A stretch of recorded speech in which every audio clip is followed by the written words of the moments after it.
Chapter 9-10. Can I complain? She has been dead for so many years, and Mom has been depressed for so many years because of her. She doesn't even go out of her room. As long as she comes out, she will kneel in front of Bodhisattva and pray for blessings. Feng Mingzhu said as she raised her hand to rub her forehead that hurt because of drunkenness. I've had enough. It's precisely because you keep mentioning this person who doesn't exist anymore that the Li family would find such an excuse to marry a cenotaph instead of me. I've already been humiliated by the Li family, but you still want to hold a memorial ceremony for her at this time. Feng Mingzhu pointed to the emerald Buddha beads in Qin Qiu's hand and the old baby clothes that were spread on the table in front of her. How long will this memorial ceremony take? Will our family live under the shadow of accidentally dropping the child into the sea for the rest of our lives? Hearing her words, Grandmother Feng's face suddenly darkened. Child, you, how dare you? Grandfather Feng said angrily, this year is your sister's 18th birthday, and it has been 17 years since she sank to the bottom of the sea. If she is still alive, today will be her coming-of-age ceremony, just like your coming-of-age ceremony. She should have the same glory as you. After all, you are the granddaughters of our Feng family. But now that she is gone, can't we hold a memorial ceremony at home? You're so angry just because we hung 2 rabbit lanterns. Do you want our family to lose their memories and completely forget about your sister? I really hope that the whole world can forget about her. Then perhaps there won't be such a big joke that Li Nanheng wants to marry our second daughter's cenotaph. I'm that big joke. Feng Mingzhu clenched her hands tightly. Mom, I'm also your daughter. Can't you put all your attention on the living? Do you have to spend so much energy thinking about someone who has been away for so many years? Today is your sister's 18th birthday. 18 years ago when she was born, our family was very happy. At that time, you were very young and ignorant, but you also knew to surround the bed and laugh that you had a sister. We just want to commemorate her on such a day. As for other things, let's talk about it another day. Grandfather Feng frowned. Feng Mingzhu rolled her eyes at the 2 white rabbit lanterns hanging outside, picked up her bag and went upstairs. Her footsteps were so fast that it was as if all the people who were mourning the second daughter of the Feng family were lunatics. No wonder Mingzhu doesn't have any feelings for her sister. At that time, Mingzhu was still young and didn't have a deep impression of her sister. Although what she said was a little too much, there's no need to take it to heart. Recently, she has been unhappy because the Li family broke off the engagement. Just give her some time. Grandmother Feng's expression softened. She sighed and said softly. Qin Qiu, who had been kneeling in front of the Bodhisattva, closed her eyes. After so many years she didn't love Mingzhu less, but she didn't put all her love on her. She often thought of her second daughter and would be sad. Every year on this day she would worship at home. After all, this was the poor child's birthday. However, in Mingzhu's eyes, her selfish thoughts and guilt towards her second daughter were very disgusting. She sighed, looked at the old clothes in front of her, and couldn't help feeling sad. Los Angeles Night Market. The shopping was not over yet, so Feng Ling couldn't return to the base for the time being. The hotel near the night market was not expensive, so she found a quiet, inexpensive and good place to stay. She didn't eat anything in the evening and was hungry at around 9 o'clock. She walked out of the hotel and walked around the night market looking at the things on both sides of the street. However, in a few days, there would be an important inspection in the base, so she couldn't eat randomly in case she got a stomachache and affected her performance, so she bought a small pizza that looked good to eat. There were too many people in the pizza shop and there were no empty seats. Although the air was cold tonight, there was no wind.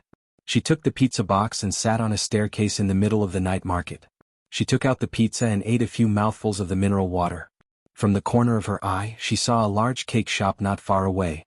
Many young mothers and their children were buying cakes of various colors and flavors in the cake shop. They were full of happiness. Feng Ling looked at the various cakes in the cake shop window and bit the pizza in her mouth. When she was about to reach out to pick up the mineral water next to her, she touched nothing but a man's leather shoe. She paused, turned her eyes abruptly to look at the shoe she had touched, and then looked up along the man's black trousers. When she saw Li Nanheng's cold face, she suddenly felt her palms were hot and drew her hand back in fear. Li Nanheng looked at the crowd around him indifferently and then glanced at Feng Ling, who was sitting on the dusty stone steps and eating a vegetarian pizza. His cold and indifferent lips curved up when she didn't see it. He slowly walked down the stairs until he was many steps lower than where she was sitting, turned around and looked at Feng Ling, who was sitting there.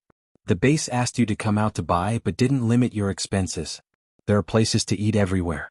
Why are you sitting here and eating pizza? Feng Ling was expressionless. I didn't want to eat dinner, but I was suddenly hungry, so I came out to eat. She didn't ask why Li Nanheng suddenly came out. Anyway, he was the boss and could come and go as he pleased. No one could control him. She didn't ask how he knew she was here. The car she drove out of the base was equipped with a GPS tracker, and every member would know her whereabouts when she went out on a mission. This was not surprising. When other people went out on missions, whether it was a helicopter or a car, they also had GPS. Li Nanheng put one hand in his trouser pocket and looked back at the cake shop nearby. You've been looking at the cake in that shop. Haven't you eaten it? I've eaten it. When the brothers in the base celebrate their birthdays, some people will occasionally buy it back, and I've eaten some. Feng Ling lowered her head to bite the pizza. There was something in her mouth and she said lightly, "It's just that kind of cream. It's nothing special." Li Nanheng glanced at her. "Do you want to eat it?" Feng Ling paused and raised her eyes to look at him. She watched as the man stood at the foot of the stairs with a pleasant expression, but at the same time, she thought about how cruel and shameless this man could be when he was raging. Chapter 9:11. Seeing Feng Ling raise the bottle to drink, Li Nanheng curved his lips. When she put down the bottle and looked at him again, his expression became cold and indifferent again. Feng Ling screwed the bottle and turned to leave. The man behind her glanced at her. "Come back. Why are you leaving?" She turned back to look at him. "Boss, I've just finished my task at the police station. I've been busy with the procurement this afternoon. It's already very late. I should go back to rest. Do you still want me to accompany you to walk the road?" Li Nanheng pointed to the cake shop with his chin. "Let's go eat cake first." Feng Ling stared into his eyes and was sure he was not joking. When their eyes met, everything this man did to her that night seemed to be still vivid in her mind. She looked away. "I'm already full." However, as soon as she finished speaking, the man held her wrist and pulled her toward him. Feng Ling barely stabilized her body so that she wouldn't lean into his arms. She raised her eyes and struggled to free her hand. She secretly hated him in her heart, but on the surface she still looked cold and impatient. Tonight's task is to eat cake." The man turned around. If she hadn't been struggling, he might have held her hand, but now that she was more stubborn than a donkey, he could only hold her wrist and pull her behind him. Feng Ling staggered to the door of the computer shop with him. She was about to speak, but the man didn't even intend to stop and let her in. After entering the door, the staff inside all looked back at them and rushed over. Because there were outsiders around, Feng Ling couldn't be too cold, so she could only pull her hand out and stand behind the man. Her expression was still a little impatient, but she didn't leave willfully. "Gentlemen, do you want to order a cake?" Before Li Nanheng spoke, Feng Ling suddenly said, "No, we just came in to take a look." Before she finished speaking, Li Nanheng glanced at her. His eyes were very indifferent but seemed to be warning her. Feng Ling turned away and pretended not to see him. The tall man walked straight in and saw that there was a place to sit and rest in the cake shop. He called the staff over and pointed to a small but delicate cake by the window. "What taste is it?" "There are blueberries and strawberries in that cake. It tastes very delicious. Sir, do you want to buy one?" Hearing there were blueberries, Li Nanheng raised his eyebrows, took out a card and handed it to the staff. "This is it. We'll eat here. We'll book the space inside for the time being. Don't let others disturb us." The clerk took the card from him and saw that it was a black card. He immediately nodded and said eagerly, "All right, please wait a moment, sir. We'll bring it to the table inside right away. Please take a seat inside." Li Nanheng did not speak again. With one hand in his trouser pocket, he turned to look at Feng Ling, who was still standing in front of the door. He saw that her face was expressionless, but from her clenched fingers, he could see the hesitation in her heart. "I've already bought it. If you don't want to eat it, you can dispose of it." "Come and sit down," the man said coldly and walked in. Feng Ling looked to the side and saw that the staff were about to take the cake in, so she walked in. Seeing that Li Nanheng chose a spacious seat, she walked over and sat down in front of him. When the staff brought the cake over and asked them what they wanted to drink, Feng Ling put the mineral water in her hand on the table. The staff understood what she meant and didn't dare to ask any more, turning to leave. Li Nanheng looked at Feng Ling's unapproachable expression. "There are some milk tea drinks in this shop. Don't you want to try them?" "I'm not interested." Feng Ling put the water in her hand. "Then let's eat the cake. I remember Kay said you like blueberries. There are blueberries in this cake. It should suit your taste." Feng Ling looked at the cake in front of her and pursed her lips. "Boss, just this once. Don't do it again. I just took a look outside and didn't say that I wanted to eat it." "Then eat it this time. Don't talk so much nonsense." Li Nanheng threw the silver lighter on the table, intending to sit here and wait for her to finish eating. Feng Ling had to pick up the small fork and cut a piece of the cake. After thinking for a while, she cut another piece and put it in front of him. The man didn't eat it but focused on watching her eat the cake with the small fork. Feng Ling was really uncomfortable being stared at by the man like this, but she felt even more uncomfortable if she looked up at him. So she could only lower her head and eat in small bites. Although the taste of this cake was really good, sweet but not greasy, and the taste of the chopped blueberries and strawberries was very good, she had just eaten pizza and couldn't eat so much at once. She could only taste it. This cake was not big and she felt that she could only eat half of it at most. After being stared at for a long time, she raised her head and instantly met the man's eyes. Her hand holding the fork paused for a moment. "Why don't you eat it? I'll just watch you eat. I'm not interested in dessert." As the man spoke, he saw that she liked to pick blueberries and put them in her mouth first. It seemed that she really liked eating blueberries. Feng Ling didn't really understand people like Li Nanheng. Didn't they say that when they liked someone, many people would be embarrassed to speak up? Even men would express their feelings tactfully, but Li Nanheng was really honest with her. If he liked her, he liked her. If he wanted her to eat the cake, he wanted her to eat the cake. He didn't even have a roundabout way. She could only continue eating. Not long after, she heard the man's seemingly casual tone, "You don't know when your birthday is?" Feng Ling made an N sound, sipped the sweet cream in her mouth and said in a low voice, "The date of birth written in the information was only temporarily set by the person who took me in when I was young. I really don't know when I was born, so I've never taken my birthday too seriously." "You don't know who your parents are?" Feng Ling looked up at him and thought for a moment. In the end, she didn't tell him that she grew up in a wolf cave. After all, those hardships had long passed and there was no need to mention it. She only answered, "I don't know. I've been an orphan for as long as I can remember." Li Nanheng watched as she clearly faced an unknown and confused past, but never complained, nor was she pretentious at all. Li Nanheng didn't say more. Although he wanted to pretend to be cold and indifferent, his heart still softened. "And continue eating the cake." The man picked up the lighter to light a cigarette, but hesitated for 2 seconds. He didn't move and stayed by the table to continue watching her. Chapter 9:12. After leaving the cake shop, Feng Ling planned to go back to rest. But because of Li Nanheng's presence, she couldn't say it out loud. She was afraid that he would say that since they were both men, he could just stay in her room for one night. Thus, she passed by the hotel in the night market. She went back and forth several times, but Feng Ling never said that she would go back. He wanted to see how long she could hold on, so he quietly accompanied her around the night market. In the end, he bought a bunch of unnecessary things and carried them in his hands. There were more and more of them. At nearly 11 o'clock in the evening, the night market was about to close.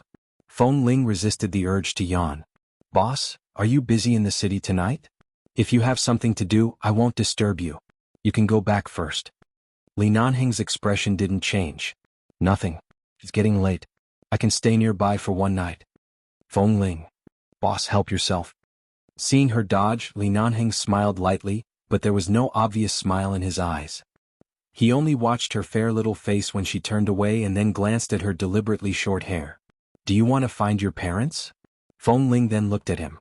"How?" "If you want, you just need to report your DNA to the police and I'll send someone to supervise them. If your parents are still alive, it won't take long to find them. After all, technology is so advanced now. As long as you want it, you can find them." Feng Ling was silent for a moment. "Forget it. I've never thought about this kind of thing. I've been used to being alone since I was young. Besides, I'm not sure if they didn't want me at all, so they threw me away. Why should I look for them? Even if it's just an accident, it has been so many years. I guess they have other children and a happy family, and they should have forgotten me. No one will forget their children. Boss, I'm not good at communicating with people. Even if I really find out who my parents are, I won't go back to them. I'm fine now." Looking at her calm expression, Li Nanheng raised his hand to rub her hair, but the moment he raised his hand he paused, put it back into his trouser pocket and said indifferently, "It seems that you have deep feelings for 11 base. 11 base is the only place that gives me a sense of belonging." Feng Ling answered truthfully. Seeing the trace of exhaustion in her eyes, when the two of them passed by the hotel, Li Nanheng stopped. "Go take a rest. After the shopping, go back to the base. Don't run around." Feng Ling nodded. After Li Nanheng left, Feng Ling lowered her head to look at the pile of things in her hands. There were half-eaten cakes and boxes, as well as some things that she had bought from some stalls. There were all kinds of things, but why were most of them pink? She had clearly said that she didn't mind, but the colors Boss Lee chose for her were so girlish. But it looked really good. After another 2 days, Feng Ling brought the things she needed to buy back to the base. In the past 2 days she didn't train so frequently, and her stomach was no longer so uncomfortable. Her period was almost over, and she could prepare for the various inspections of the United Nations and the U.S. military at any time.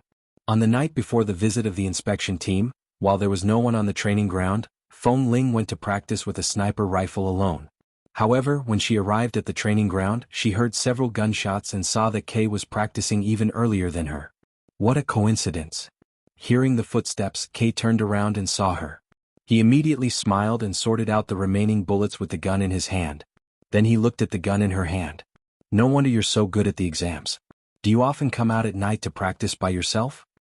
No, I rarely come out at night. There will be an inspection tomorrow.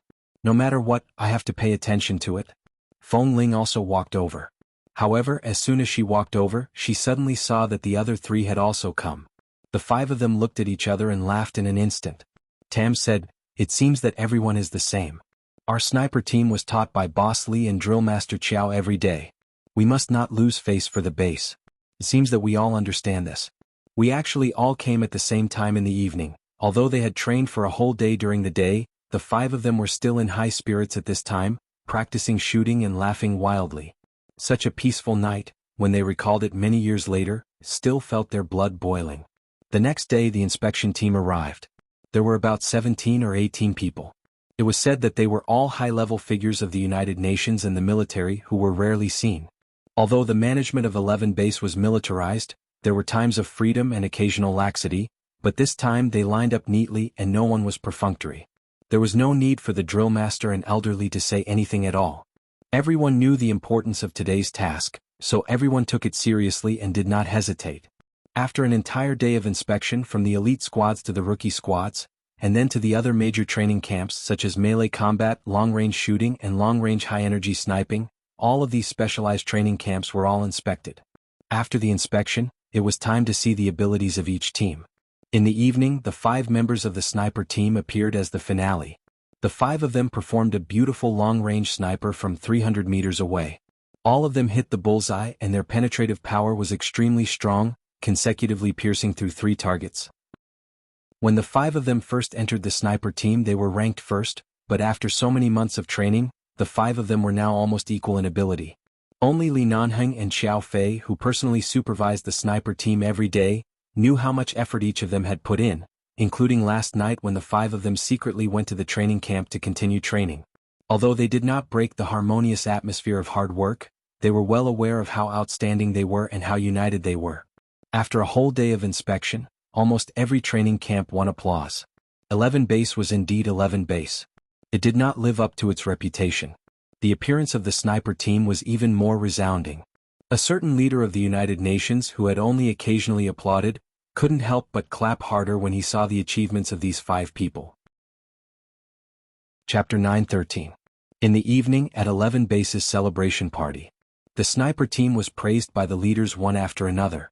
After 3 rounds of drinks, a very influential leader in the U.S. military named Danny Ken specially went to the table where the members of the sniper team were seated and sat down to speak with them. He even sat next to Feng Ling and praised her even more. From time to time he would ask her how old she was and when she entered the base. In short, it was not difficult to see that this Danny Ken seemed to be very interested in Feng Ling. Feng Ling was not good with words, so she could only answer whatever was on her mind. Li Nanheng was chatting with someone at the table of the UN leaders. Glancing at Feng Ling's awkward situation, he smiled and said something to the person next to him, put down the glass in his hand and turned to walk over. Mr. Danny Ken. As Li Nanheng approached, he casually patted Feng Ling's shoulder. At the same time, he turned to look at Danny Ken who was seated by her side. Although these brats from the sniper team did shine brilliantly today, they are usually busy with training and missions.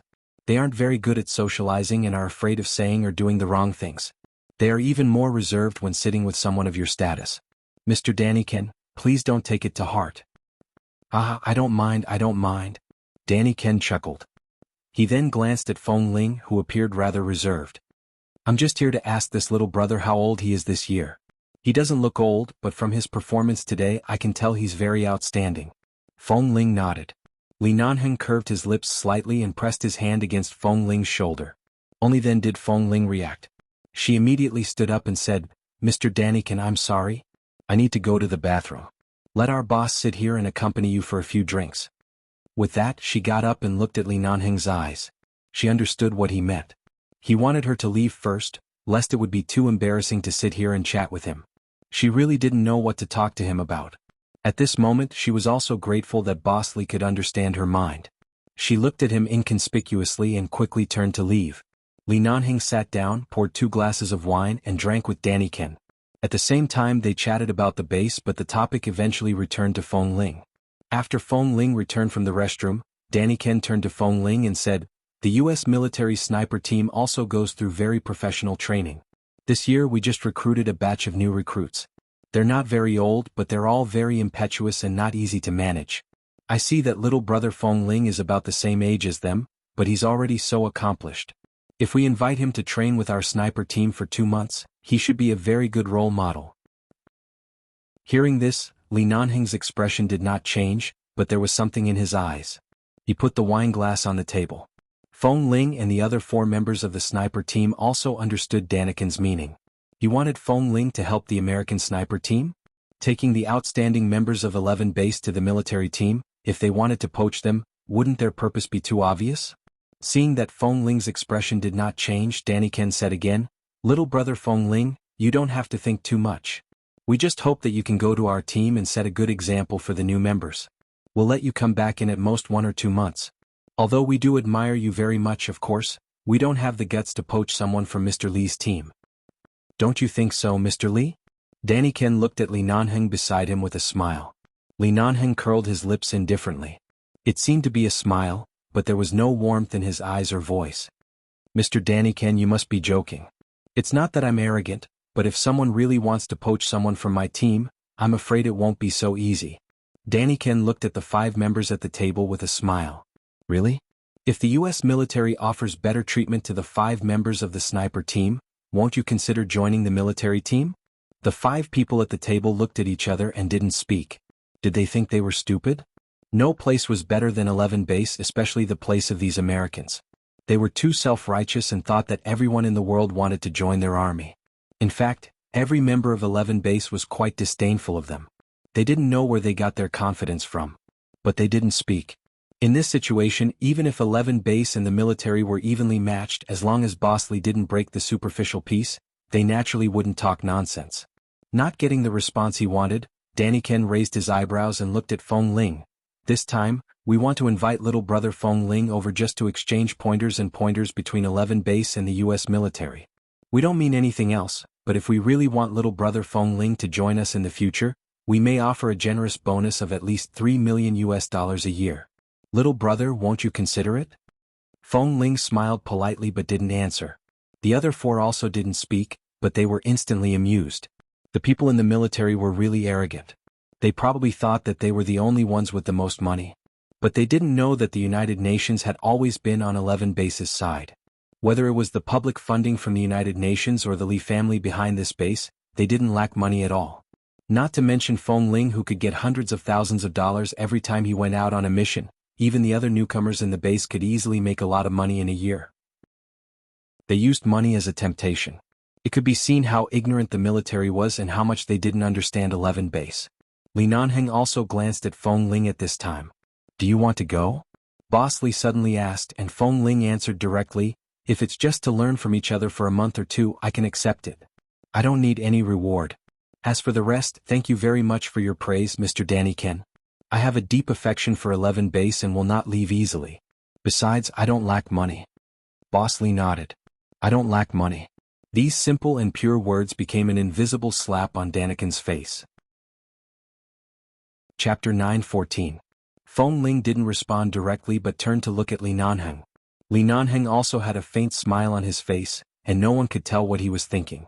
The man's slender fingers played with the wine glass in his hand, and the smile on his lips widened.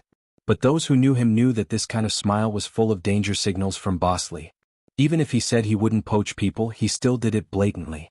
Mr. Daniken really thought that Boss Li was too lazy to argue with the military, so he could let them be so shameless. Since Mr. Daniken has spoken, Feng Ling, Pack up your things and go back with him tomorrow. Li Nanheng smiled slightly. When Danny Ken raised his eyebrows in satisfaction, he gently put the glass on the table, and the bottom of the glass made a muffled sound on the table, which made people's hearts tremble slightly. He still said calmly, in order to express the sincerity of our 11 base, it seems that only sending Feng Ling to show our sincerity is not enough. Can you go with Feng Ling tomorrow? Kay immediately understood what Boss Li meant and said, okay. Danny Ken chuckled. What? Mr. Li, are you still worried about our military? You're worried about taking one away, so you sent another to watch over her? Kay said with a silly smile, Mr. Danny Ken, don't get me wrong. Our boss has always been such a generous person. When he gives gifts to others, one is enough, but he just has to give two.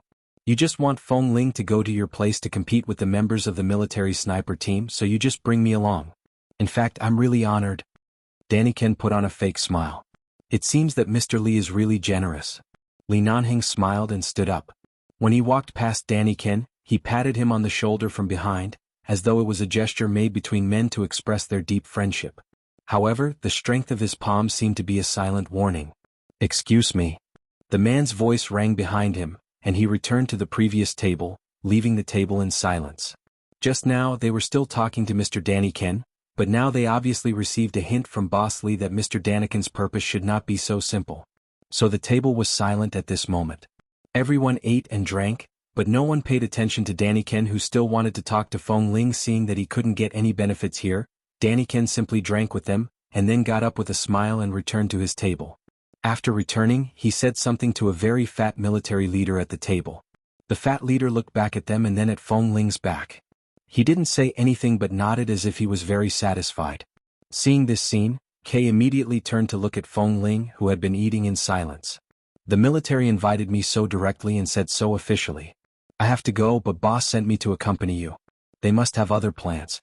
They asked me to accompany you and help you at any time. Don't worry, I'm here. Feng Ling, I'm not a little girl who needs to be protected. Boss must have his purpose for sending you with me, but it can't be to protect me. Kay Tutate. You don't understand. Even if you are not a woman, Boss has always regarded you as a little girl who needs his protection. Feng Ling immediately squinted at him, and Kay glared back at him. You don't believe me? Boss usually treats you very well. Kay, there are so many people here. Don't talk nonsense again. Feng Ling warned him in a low voice. Tut, every time I tell you these things you don't believe me. It's common for men to like men, especially in the United States. Even the military leaders have such people. Don't you believe me? Kay said and quietly pointed to the fat leader to whom Danny Ken had just approached. It's this one, the commander of the military front line. What's his name? I forgot. Oh, just call him Fat Commander. He likes men. I heard that he has a crush on several men in some military teams. Speaking up to this point, Kay's expression suddenly faltered. He lowered his voice and leaned close to Feng Ling's ear to say, Shit, could it be that damn fatty has taken a fancy to you? Feng Ling's hand paused and looked at Kay hesitantly. She didn't know much about these things. Seeing her confused expression, Kay hurriedly whispered to her ear, I just heard that this fat commander likes men, especially fair and beautiful men.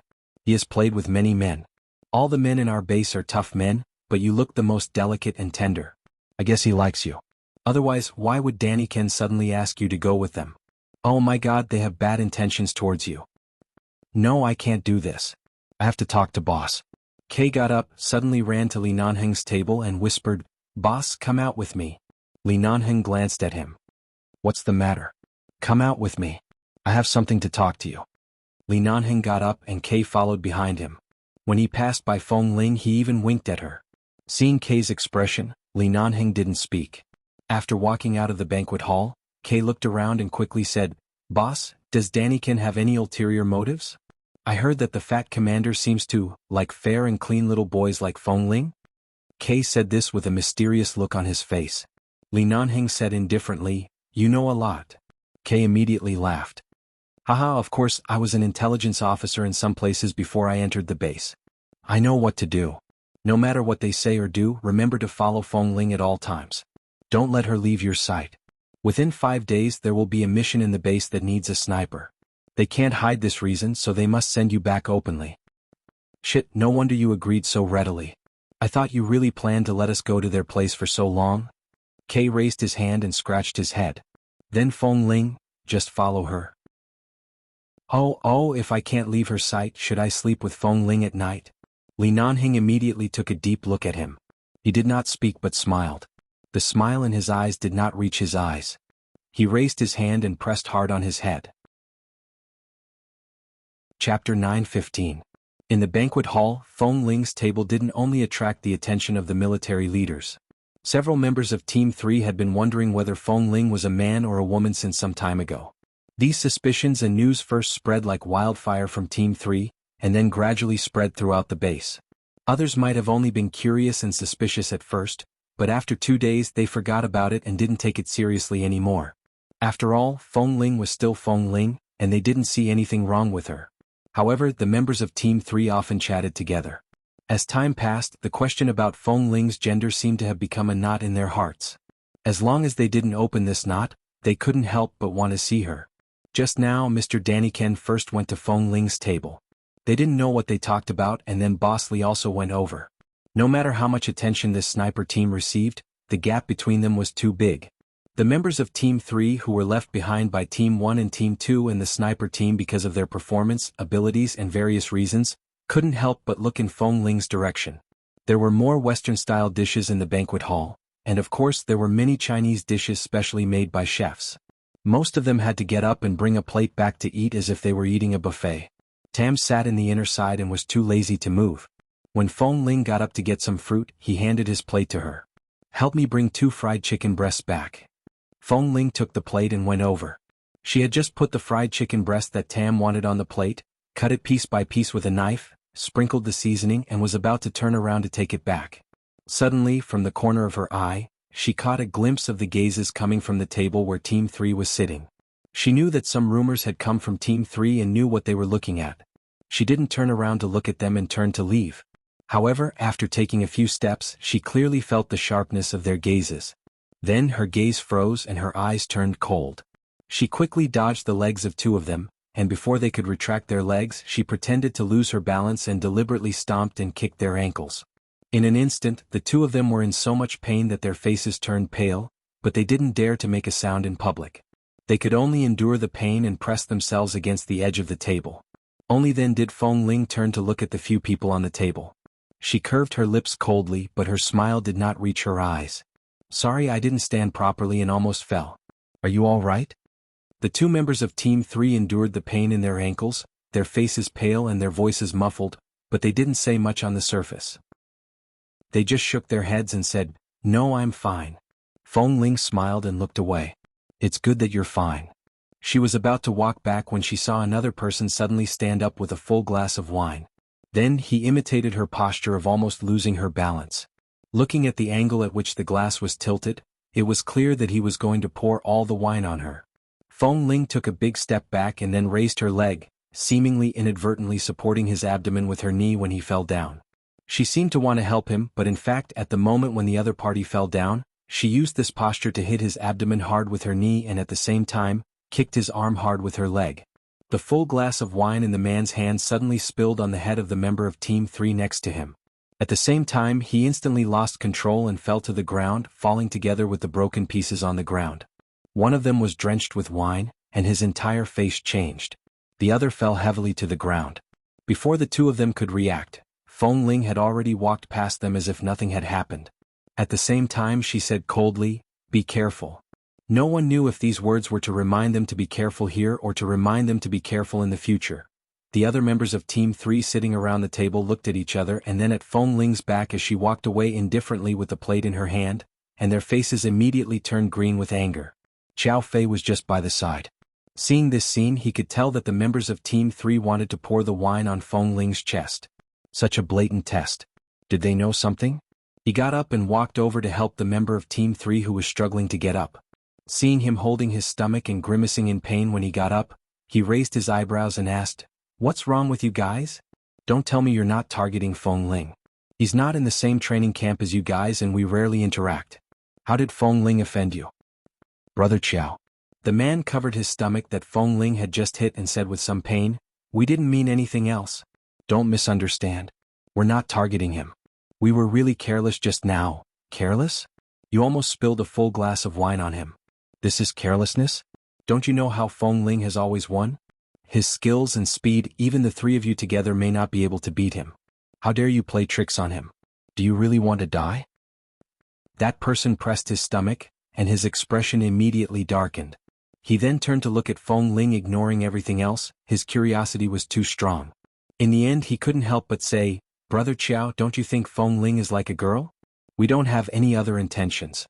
We just want to know if he's a man or a woman because of the recent rumors in the base. We originally wanted to help her take off her clothes with this incident. That's all. We really don't have any other malicious intentions." Hearing this, Qiao Fei immediately raised his eyebrows and snorted. "I knew you guys didn't have good intentions. Sure enough, what are you planning? Usually, when you go on missions, your Team 3 is always protected by the members of other teams, but now you actually directly target the people in front of you." The man immediately looked a little ashamed. "No, I'm really curious." "There's nothing to be curious about," Qiao Fei said coldly. Qiao Fei coldly and indifferently said, "I've been in the sniper team for so long. The last 2 times Feng Ling needed medicine, I personally took off his clothes and applied medicine for him. Aside from his fair and thin appearance, he's a pure man. You don't have to keep guessing. The base is filled with men.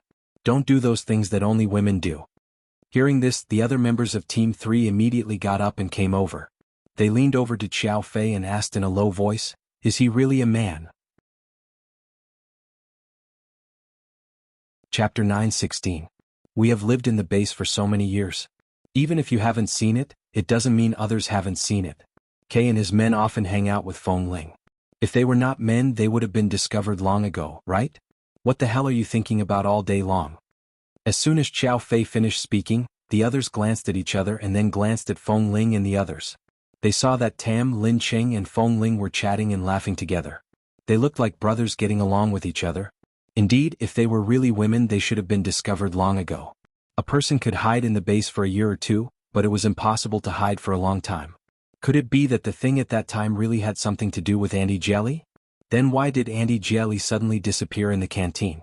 Was it because she felt that the thing was seen by these young men and felt too embarrassed, so she left? But it didn't seem to make sense. But now they wanted to find Auntie Jelly to ask the truth, but they really couldn't contact her. But Qiao Fei was a drill master after all, and he wouldn't lie to them. "Got it, Brother Qiao, it's our fault," they said in a low voice. Qiao Fei nodded coldly. "Well, don't spread these irrelevant things around in the future. The recent rumors in 11 base are all from you, right? If there is really something wrong with Feng Ling, the higher-ups would have specially asked Feng Ling to investigate it. There is no need for you to do it, understand?" Yes. "Don't worry, it won't happen again." Qiao Fei withdrew his gaze from them and walked away, leaving the members of Team 3 with a doubtful and confused expression.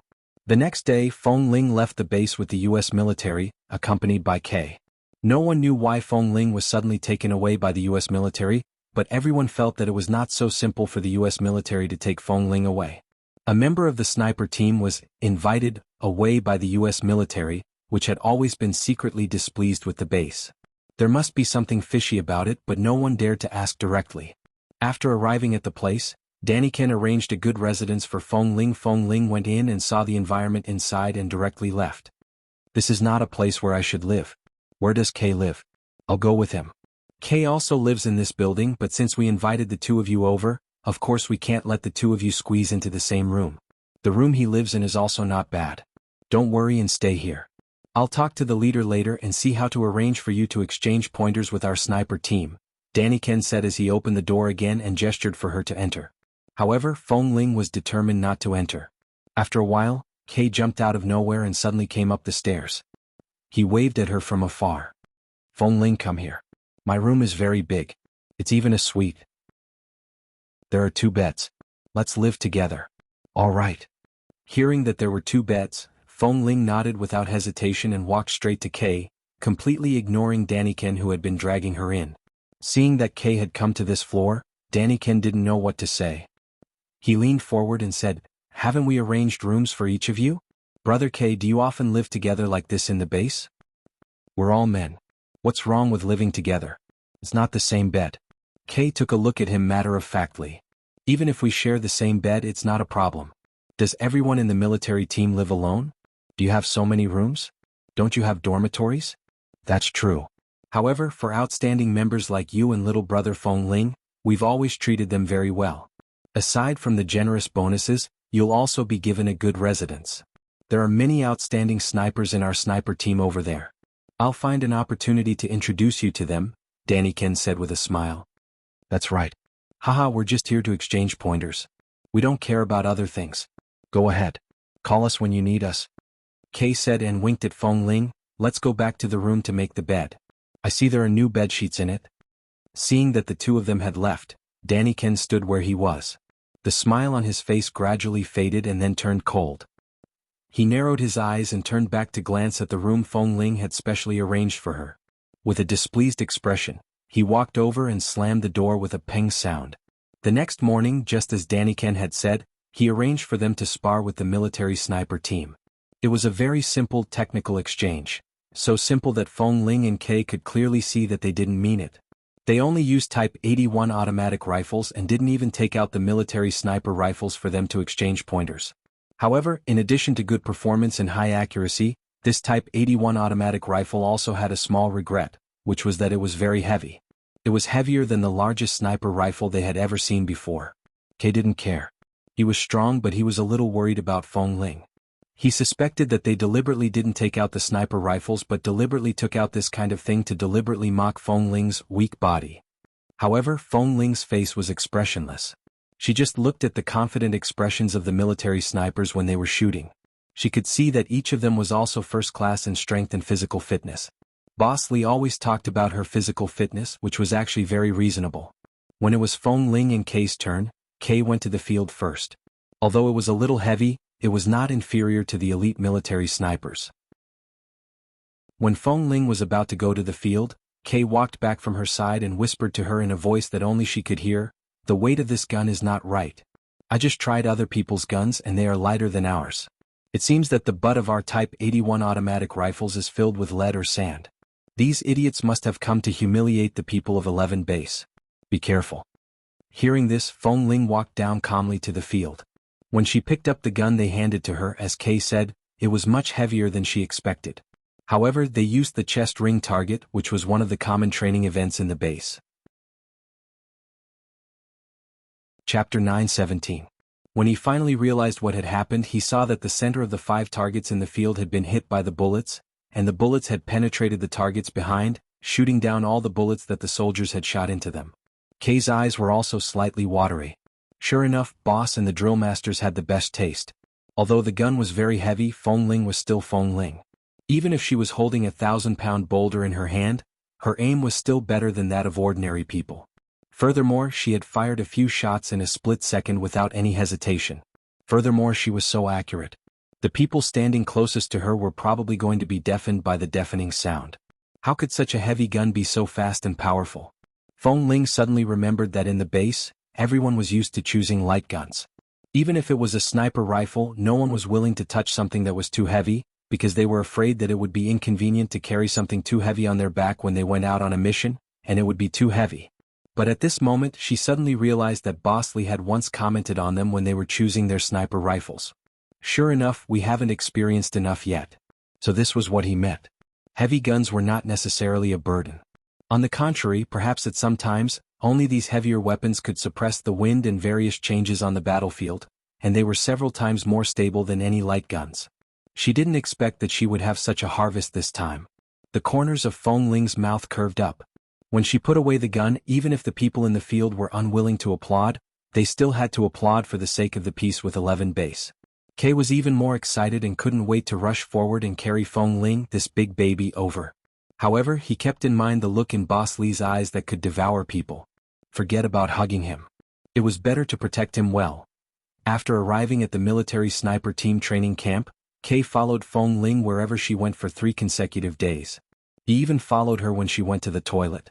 Fortunately, the suite they lived in had a bathroom and a bathroom in each bedroom, so they didn't need to go out.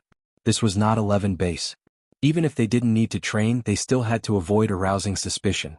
If they had nothing to do, they would rather eat instant noodles in their room than go out, let alone go to the cafeteria here to be watched and criticized behind their backs. On the morning of the 4th day, the military sniper team invited them to join them during the morning training, but during the training one of them accidentally bumped into a water training pool not far away. Even though Feng Ling was prepared, her lower body still fell into the water.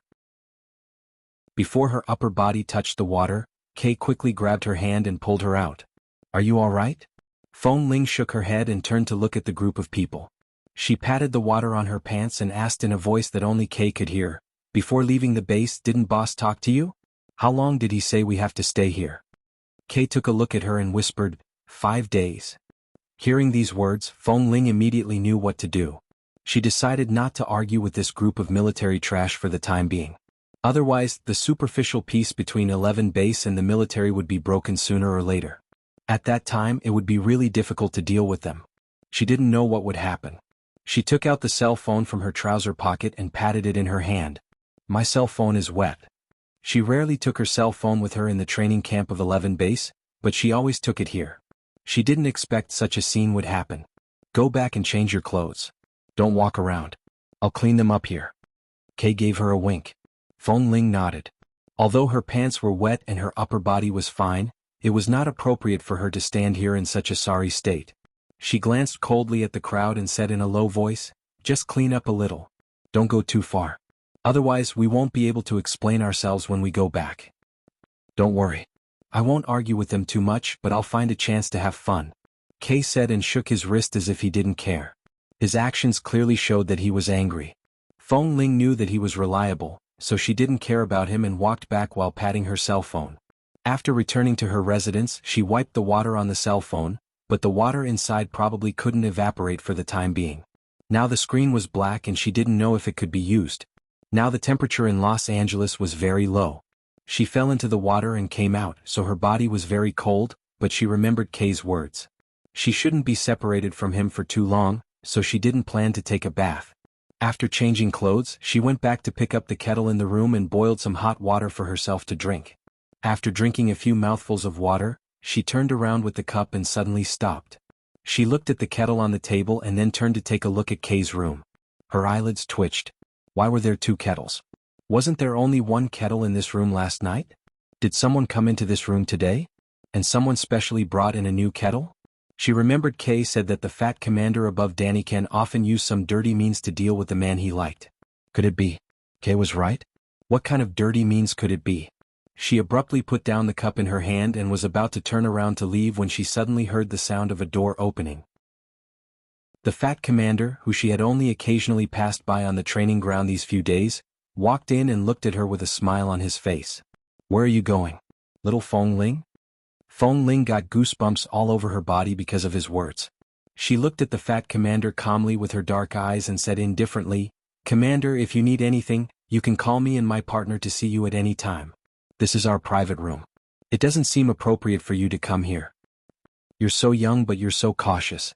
If I hadn't taken this opportunity to come here, I don't know how long my heart would be itching. The fat commander looked at the androgynous face in front of him that moved his heart at first sight, and his heart itched even more.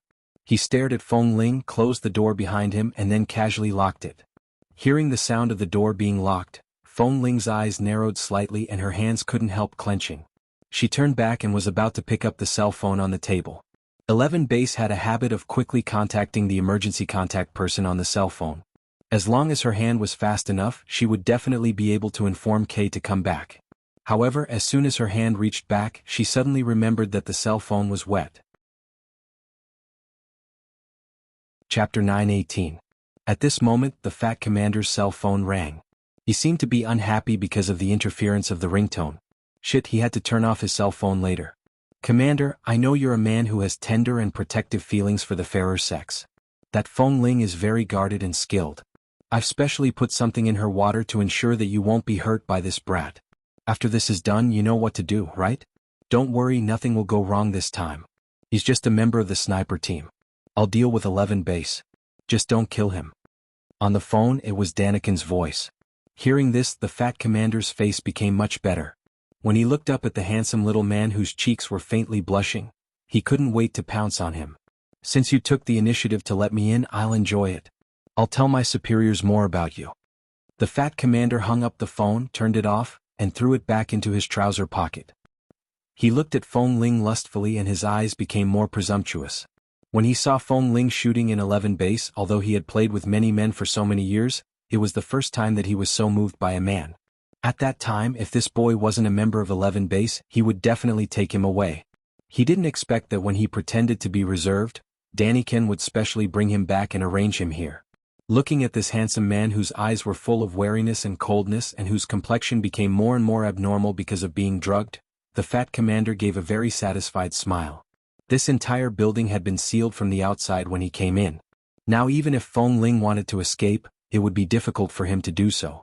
Feng Ling leaned forward slightly, but she quietly took half a step back. Danger. She sensed a very obvious danger. She had to leave immediately, or she might not be able to escape. For so long she had been safe and sound in 11 base because of her accurate premonition and observation skills, and her instinct to quickly react and avoid every time someone suspected her. However, her body swayed without warning at this moment. The alarm in her heart suddenly rang. Just as her feet stabilized, an indescribable restlessness and warmth began to quickly flow through her limbs and bones. There seemed to be a ball of fire burning in his lower abdomen, and he almost fell down. Water. The water in the pot just now. It was rare that she didn't check to see if anyone had entered the room because of her restlessness and impatience. When she saw that it was the same kettle as last night, she directly used it. It seemed that there was really something wrong with that pot of water. Out of strength? I think the best sniper in your 11 base is just SOSO. You still foolishly fell into the trap, didn't you? The fat commander approached with a sneer. Are you feverish? Do you really want to be pressed down on the bed and tortured? A chill ran down Feng Ling's spine. She instantly understood what he meant. Was this drug, that kind of drug? Feng Ling, who had been drugged, tried her best to stay sober, but when the fat commander stepped forward and grabbed her hair, her body staggered. She closed her eyes and did not struggle violently. She clenched her fists tightly in her sleeves and was abruptly pressed against the sofa by the fat commander. Her head was forced against the surface of the leather sofa, and the stuffy and cold temperature allowed her to barely stay sober. Her hand fumbled in the gap under the sofa. Since she and Kay moved in here, they had been very vigilant, especially Kay, who kept nagging that there was something wrong with Danny-kun and the fat commander and they had to be careful, so the two of them secretly prepared some things everywhere in this room. Although there were not many, Kay happened to hide a sharp dagger in the innermost side of the leather cushion of the sofa. At that time, although Feng Ling didn't intervene, when Kay hid these things, she only glanced at them from the side. Even if it was just a glance, she could remember where everything was placed and which were the tools she could use to defend herself at any time. For example, there was a dagger under the sofa, a wooden stick under the coffee table, an emergency knife under the bed, and even though guns were not allowed in this room, there were a few fountain pens in the study room next door. The tips of the fountain pens were very sharp and they were not capped. They were just thrown into the shoe cabinet by the door. There was also a small paper knife that Feng Ling borrowed when she went to the office here yesterday afternoon to write some documents. Little beauty, I haven't seen a man as beautiful as you. The fat commander pressed her shoulder hard with one hand. Seeing that she had no strength, he smiled as if he was about to succeed and lowered his head to kiss her on the cheek. The moment he lowered his head, Feng Ling suddenly turned her head away and trembled all over as if she was so angry that she couldn't stop trembling. Don't be afraid. I will love you well. You must not know that there can be such an ecstasy between men. It's even more wonderful than doing that kind of thing with a woman. I will teach you well. As soon as he finished speaking, the fat commander suddenly exerted force, and the collar of Feng Ling's black combat uniform was immediately pulled open. His fat hands were about to reach for her collar. Feng Ling bit down hard on her lower lip. Even if she bit it until it bled, she still didn't let go. Pain could make her more clear-headed and not easily succumb to this disgusting drug effect. She was willing to risk her life and be ruthless.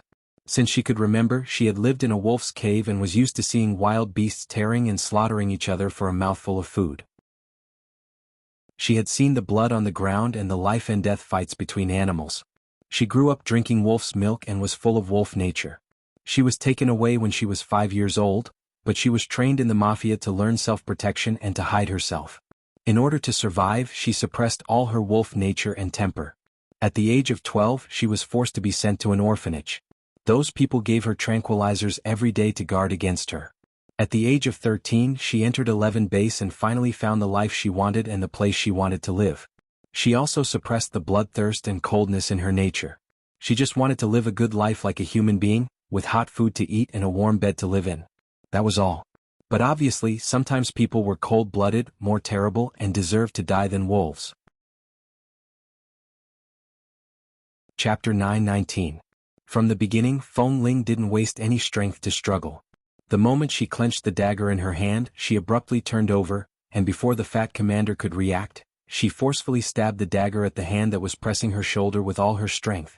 Ah! The sharp dagger instantly pierced into the back of the fat commander's hand. He screamed in pain and hurriedly let go. Feng Ling supported herself against the edge of the sofa and stood up.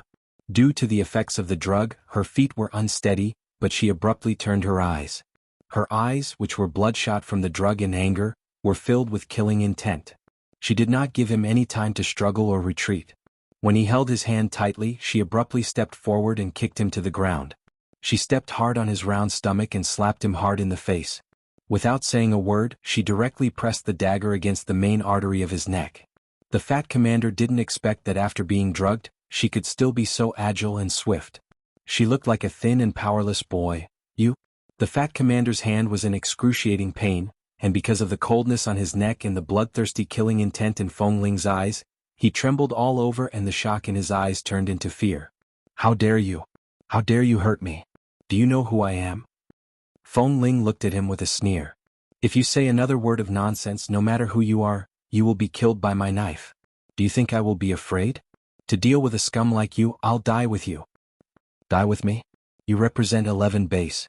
If you dare to make trouble here, believe it or not, the people above will report you and make your entire 11 base suffer."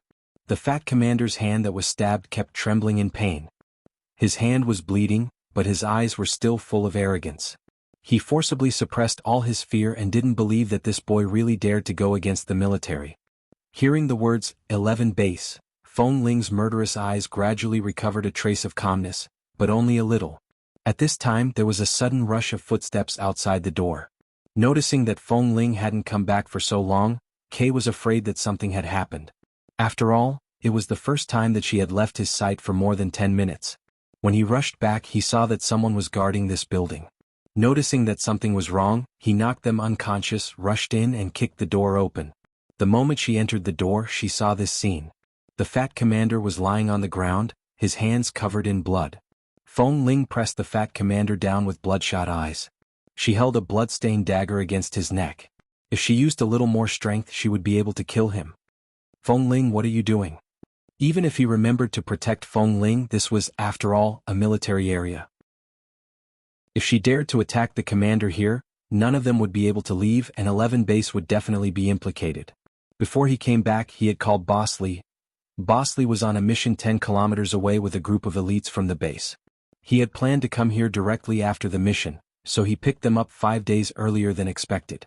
After telling Boss Lee the situation, he hung up the phone. Now Boss Lee hadn't arrived yet.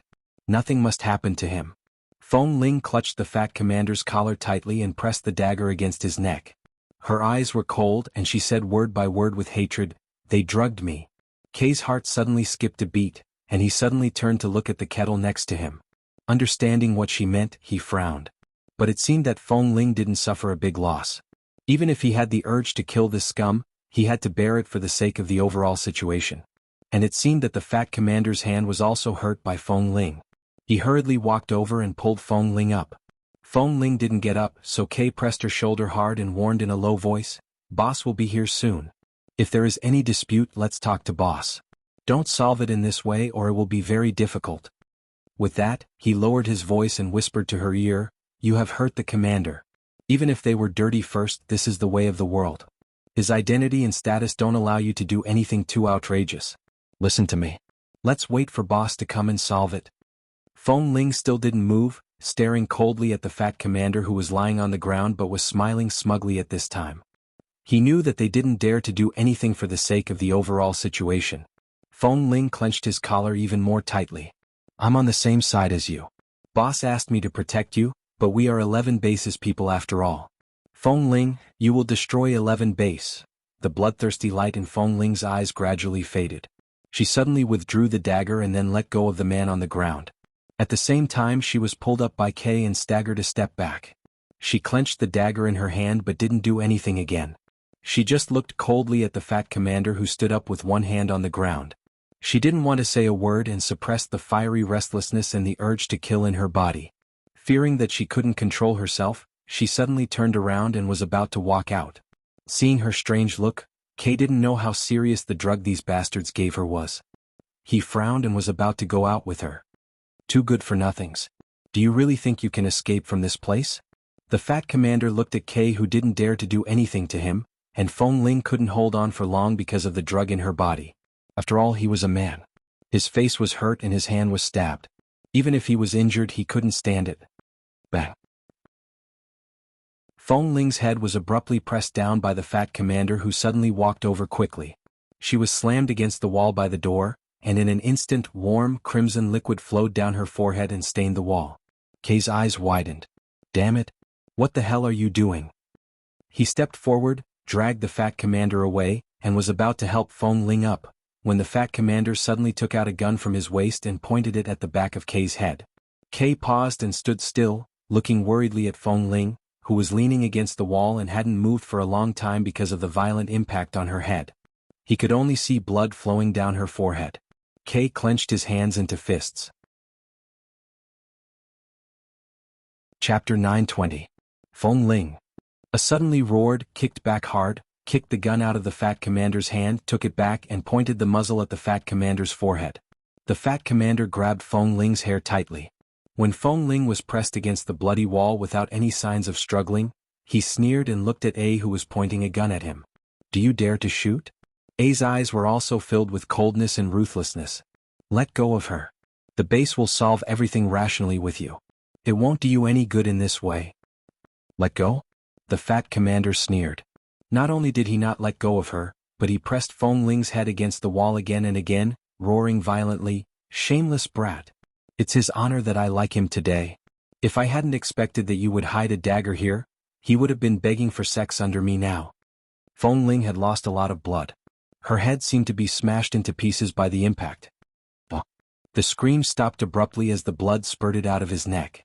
The fat commander stared in disbelief at Feng Ling, who dared to kill him. His desire to survive made him open his mouth tremblingly, but as more and more blood flowed from his neck, he couldn't breathe and fell heavily back to the ground. He struggled desperately on the ground for a long time because of the pain and suffocation. After 3 or 4 minutes, he fell to the ground, twitching all over, and blood flowed all over the ground. He fell to the ground and completely motionless. The whole room suddenly became silent with the disgusting smell of blood. Feng Ling's forehead was still bleeding, and so was the dagger in her hand. Stood aside, slowly put down the gun and looked at the fat commander on the ground. Without checking his breath, he knew that he was dead. This knife was very accurate. Feng Ling had always been very proficient in the acupoints and structure of the human body. She had planned to kill him with this knife without any hesitation. Even though the fat commander had fallen to the ground and blood was gushing out of his neck like water from a high-pressure water gun, the fat commander still couldn't help but feel his blood gushing out. Feng Ling, who was sprayed with blood, looked coldly at the dead man on the ground as if she had just come out of hell. Then she didn't look at A but turned to walk out. A came to his senses and suddenly clenched the gun. At this point he could only protect Feng Ling first. He couldn't care less about other things. He quickly chased after her, only to see that several people from the military had already rushed over. However, before they could even rush up the stairs, Feng Ling had already cut their throats in the blink of an eye. She cut all the way down without even blinking. In an instant, the stairs were filled with pools of blood. Looking at Feng Ling, who stepped down the stairs step by step with numb eyes, I suddenly found that Feng Ling, who had always been silent and calm, was different from what he had imagined. Feng Ling was not a gentle little cutie. She just hid her most violent side perfectly and would never show such a cold-blooded face to others. He didn't know what kind of past Feng Ling had. He only knew that after staying in the base for so many years, the current Feng Ling had completely changed his understanding of her. But no matter how powerful she was, it was impossible for her to kill her way out. There were military snipers everywhere. At any time, someone could fire a shot from a window that they didn't know about and she would die on the spot. Feng Ling quickly chased after her, but the people who surrounded her outside all dared not approach her because of Feng Ling's terrible killing intent and could only point their guns at her. He also pointed his gun at them and stood behind Feng Ling to protect her all the way out. Just when there were snipers lurking on the nearby building and pointing their guns at the two of them. Suddenly, a black Hummer broke through the defense line set by the military and drove in unimpeded. The speed of the black Hummer was so fast that it caught people off guard. They had to step back to make way for it. When the Hummer was only 100 meters away from Feng Ling and A, and everyone thought that the car was going to hit them, Feng Ling's eyes were still cold and she didn't show any intention of avoiding it. Or rather, her eyes were not focused at all. There was only obvious killing intent. Whoever dared to come close, she dared to kill them. The tall and cool car suddenly stopped, and several members in the elite combat uniforms of the base jumped out of the car and surrounded both sides of the car. At the same time, they raised their guns and quickly protected Feng Ling and A in the middle, forming a large circle and a small circle. The cold wind was biting cold. The door of the driver's seat opened. Li Nanheng got out of the car, slammed the door and walked toward them expressionlessly. He walked straight to Feng Ling and looked at Feng Ling, who was white and clean in the base, but now she was covered with blood and looked embarrassed. There seemed to be some kind of wolf in her eyes that he had never seen before, and her eyes almost lost focus. He narrowed his eyes coldly. What happened? Feng Ling didn't speak but just looked at him. She still hadn't regained her senses and just didn't attack them like she did with Ashur. Boss, A said in a low voice behind him. We killed someone. A quickly glanced at him. There was no blood on his body, but the dagger on Feng Ling's body and hand was clear evidence of murder. He immediately knew that the "we" in A's mouth was probably only Feng Ling. Who did you kill? Li Nanheng was still looking at Feng Ling. I answered, Commander. Even when he heard that the person who was killed was the commander, Li Nanheng didn't frown but asked coldly, why? I glanced at Feng Ling, who was covered in blood. These bastards drugged Feng Ling. She was almost... Li Nanheng's ink-black eyes were instantly filled with a trace of coldness. He looked coldly at Feng Ling's torn coat and collar and was about to pull out the dagger in her hand, but Feng Ling instantly took a step back with bloodshot eyes and avoided his hand. Li Nanheng looked at her defensive movements and then at her completely different expression. To prevent her from hurting herself, he said indifferently, Feng Ling, give me the knife. Asking for monthly votes. Chapter 921. Seeing that she didn't move, Li Nanheng asked coldly, Feng Ling, who am I? She didn't answer, but it was clear that if she hadn't recognized him as Li Nanheng, she would have also tried to kill him. She recognized him, but she obviously didn't want to. Li Nanheng stared at her, and his eyes suddenly turned cold. Feng Ling didn't move. Li Nanheng reached out again. Instead of grabbing the knife, he reached out to her. I'm here. Don't be afraid. Give me the knife first, N? It was not difficult to see that she was greatly stimulated. Her eyes were full of scarlet and distrust for everyone, including him. You've already killed someone. Aren't you calm enough? Li Nanheng said coldly. If you haven't calmed down, go back to the car and calm down alone. Give me the knife. I'll deal with it. Feng Ling held the knife in her hand tightly, and the wariness in her eyes intensified. Li Nanheng looked at her. Seeing that she still refused to take a step forward, he simply approached her. When the wariness in her eyes increased sharply, he said indifferently, I won't hurt you. Now that such a situation has happened, I won't blame you for what you did, and I can understand that you just wanted to protect yourself. Leave it to me, but you must give me the knife first. You can't carry a sharp weapon with you. Otherwise, in such an irrational situation, even if she didn't kill someone, she was likely to hurt herself. Feng Ling's eyes flickered and she looked at him doubtfully. Seeing a sign of hesitation in her eyes, Li Nanheng approached again and signaled her to give him the knife with his eyes. Just as Feng Ling raised her hand and was about to put the knife into his hand, she suddenly paused and regretted it. She was about to withdraw her hand, but Li Nanheng suddenly took this opportunity to hold her wrist and twisted it hard, and the knife in her hand instantly fell to the ground. Alarm bells rang in her heart. She hurriedly struggled to fight back, but the man's gaze turned cold. Under her irrational struggle, he raised his hand and hit the most vulnerable part of her neck. In an instant, the girl, covered in blood and in a sorry state, fell weakly into his arms. Seeing that Feng Ling was knocked unconscious by Boss Li, A was shocked. Boss you? Li Nanheng held the person in his arms and casually took off his coat to cover her. He looked at her coldly. Help her into the car and wait for me in the car. Ah hurriedly went to pick up Feng Ling, who had lost consciousness, and turned to look at him. Li Nanheng had already ordered the others to follow him in. Then, 3 more cars from the base rushed in, and more than a dozen people got out of the cars to protect Ah and Feng Ling. Until Ah safely sent Feng Ling into the car, no one could approach. As soon as Li Nanheng walked in, he saw Danny Ken and the other military leaders surrounding the room with shocked expressions. From afar, he could smell the thick stench of blood wafting from the room. Danny Ken and the others were indeed very shocked. and this shock was not fake. No one could have expected that handing over a brat from the base to the commander with the intention of showing filial respect to the commander would end up taking his life. As a result, this was equivalent to ruining the future of a large group of people. After all, even if the blame was on the base, they, as the commander's subordinates, had many private connections with him. Now that the commander was dead, they did not know what to do in the future. "Boss." One of the elites from the base followed behind him and said in a low voice, "Earlier, I saw several people leave. From their gaze, they seem to be planning to do something, but I don't know what exactly they are going to do." Li Nanheng glanced at the corner of the corridor. "Follow them. They are probably going to destroy the surveillance footage. Bring the surveillance footage over. Don't give them a chance to do so." The people behind him nodded. In order to not attract too much attention, they acted alone. "Mr. Li." Danny Ken turned back to see the expressionless Li Nanheng walking in. He did not expect Li Nanheng to come at a time like this. Instantly, he could not contain his agitation and rushed forward to reason with him. However, Li Nanheng coldly glanced at him. "Where is he?" "Inside." Danny Ken said angrily. "Your subordinates are really audacious. They even dared to kill our commander. Is she not afraid that the entire military will put a bounty on her? Or is she relying on the protection of the higher-ups to commit murder? Whether it is murder or reasonable self-defense, we can only make a conclusion after we understand the truth. Right now, your anxious expression shows that you are feeling guilty. What are you trying to hide?" Li Nanheng coldly glanced at him. "Get out of the way." Daniken's originally enraged expression froze for a moment. Then he became even more enraged. His gaze was cold and vicious. "Let me tell you, the commander's life is enough to destroy your entire base. Even at this time, you still dare to spout nonsense here. The commander has already been killed by you.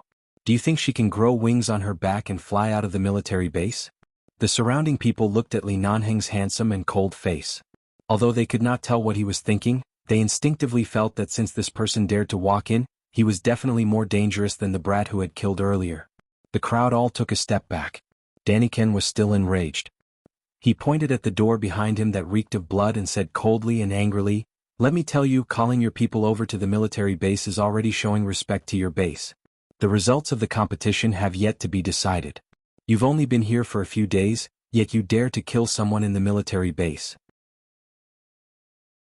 If Feng Ling and A can walk out of here alive today, my name will fall." Before he could finish his words, he was pushed aside by the people behind Li Nanheng. Li Nanheng did not even bother to look at him. After the obstacle before him was removed, he directly walked in. Danny Ken staggered from the push and almost slammed into the wall. He was filled with disbelief and anger as he turned to look at Li Nanheng and the elite members of the base behind him. He cursed under his breath and hurriedly followed them in. Danny Ken looked at the imposing and noble figure standing before the corpse of the fat commander and immediately approached with large strides. "Mr. Li, if you're a reasonable person, then let's reason with each other. No matter what happens, we can't kill people in the military base. Besides, the base and the military base have always been very friendly with each other. We don't wish for any friction to occur between us. But now your subordinates have killed someone in our territory. Tell me, what should we do? The deceased is our commander with the highest authority. This matter will soon reach the upper echelons. Do you think you can suppress them all by yourself?" Chapter 922. Whether or not I have to forcefully suppress this matter is another matter. Li Nanheng looked at the fat commander's corpse on the ground. He looked at the wound on the back of his hand and the fatal cut on his neck. His gaze was cold and his voice was cold. "No matter what happens, this Li doesn't think so. I don't think that's necessarily the case. I know my subordinates very well. For things to develop to such a vicious end, there must be an even more vicious premise that they can't bear." Speaking up to here, the man turned his eyes. His handsome face swept indifferently over the furniture and decorations in the surroundings. He then looked at the obvious bloodstain on the wall by the door. Everyone stopped what they were doing because of his gaze, including Danny Ken. When he heard that he intended to investigate the cause of the incident, his expression also froze. "This Li is right here. If you want to investigate who is responsible, find me directly." Li Nanheng stood there as though there was no one else around. His eyes examined the other wounds on the fat commander's body. Finally, he furrowed his brows coldly. To be killed by Feng Ling with a single stab, to provoke Feng Ling to the point where she almost lost her rationality, the treatment she suffered earlier was definitely not as simple as being drugged. She knew how to restrain her emotions too well. There must be a reason for her to be provoked to such an extent. Li Nanheng turned his head and swept another glance at the bloodstain on the wall. The bloodstain seemed to be caused by someone's head being knocked against the wall. He recalled the blood on Feng Ling's forehead earlier. His gaze abruptly turned coldly to Danny Ken, whose eyes were currently somewhat evasive. If there is a reason for this matter, and the reason lies with your military, then we will do as you say. We will reason with reason and evidence. We will carefully investigate just what exactly is the reason for provoking these two people who have always been quiet and never stirring up trouble in our base to such an extent. If the entire reason lies with my people, don't worry, this Li will definitely not let them off lightly. Daniken's expression was cold. What you mean is, even if the problem lies with your two subordinates, you don't intend to leave them here for us to deal with, or do you intend to take them away? Feng Ling and A are both members of my base. Since they have committed crimes, I should be the one to personally bring them to surrender or be punished. I'll deal with them as they should. Otherwise, you should tell the whole truth no matter where you are. You definitely can't let those who have done wrong go, but from your attitude it seems like you want to keep them here. What, you want to execute them in a military area? Li Nanheng's tone was neither high nor low, and there was not the slightest hint of arrogance. However, his aura was not weak either. His attitude was completely calm and no one could find any fault with it. Instead, it seemed that Danny Ken was a little too angry and impatient. The contrast between true guilt and calmness couldn't be more obvious. How do you want to investigate the truth? Now, our commander is dead here and your men are planning to charge out unscathed. The truth is right before our eyes. Wrong, I'm afraid you've misunderstood the words completely unscathed. Li Nanheng glanced at him mildly. The wound on Feng Ling's head and the fact that he seems to have been drugged and is in a delirious state, is this completely unharmed? Danny Ken was instantly speechless. Although the other members of the military who didn't understand the situation were on their side, when they heard this, the room fell silent for half a minute. Everyone looked at each other, their expressions subtle. Could it be that the commander had his eyes on the people of the base? Did he end up like this because of their resistance? If this was truly the reason, and if the person in charge of the base insisted on investigating, then the outcome of this matter was really hard to say. In an instant, no one dared to speak. Instead, they all secretly glanced toward Danny Ken. Daniken's expression was ugly as well. He had never imagined that offering Feng Ling to the commander would end up costing the commander's life. He was already unable to bear the consequences. If this matter was discovered, his future would be completely ruined. Seeing his clearly unstable expression, Li Nanheng stood there and narrowed his eyes dangerously. The easiest way to deal with this kind of sudden murder scene without any warning or motive is to check the surveillance footage and see what exactly happened in this room in the past half an hour. Danny Ken instantly sneered coldly. You think you can check the surveillance footage just because you want to? This room is something that our military very sincerely allowed Feng Ling and Ah to stay in. Since they are staying here, how could we possibly place surveillance footage in this room? Not only will this appear very insincere, it will also violate the privacy of your base members. Even if you go to the surveillance room, it will be the same. They won't be able to take out the surveillance footage in this room. Is that so? Li Nanheng curved his lips and sneered. Danny Ken stood there and continued to put on an act. He sighed and said, although we also wish to know what exactly happened in this room, we can't conclude that Feng Ling was drugged just based on a few words of yours, Mr. Li. You said that he was injured, but I think it's possible that our commander injured him in self-defense. Right now, your base has no evidence and you're still trying to deny it to a dead person.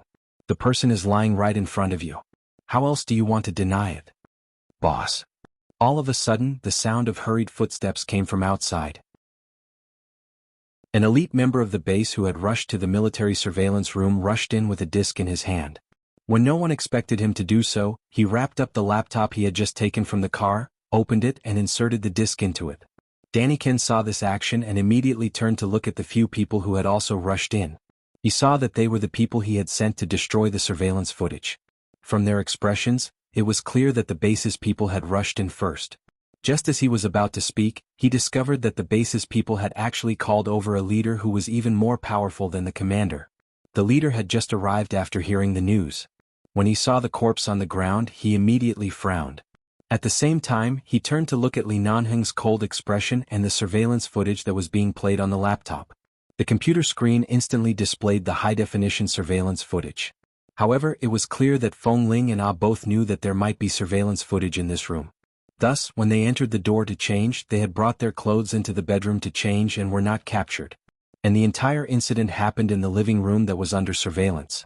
From when Feng Ling changed her clothes and entered the room to drink water, to when she noticed that the water was strange and kept checking the water bottle in her hand, to when the fat commander suddenly barged in, to when the two of them got into a verbal argument, to when Feng Ling staggered unsteadily and the fat commander suddenly pounced on her and pressed her down on the sofa. Chapter 923. Following that, scene after scene of what had just happened in this room unfolded before everyone's eyes. It included Feng Ling's agitated attempt to kill the commander, only to be stopped by A, who had rushed in.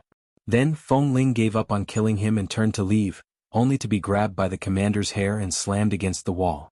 Finally, the fat commander grabbed Feng Ling's head with one hand and pointed his gun at A's head with the other.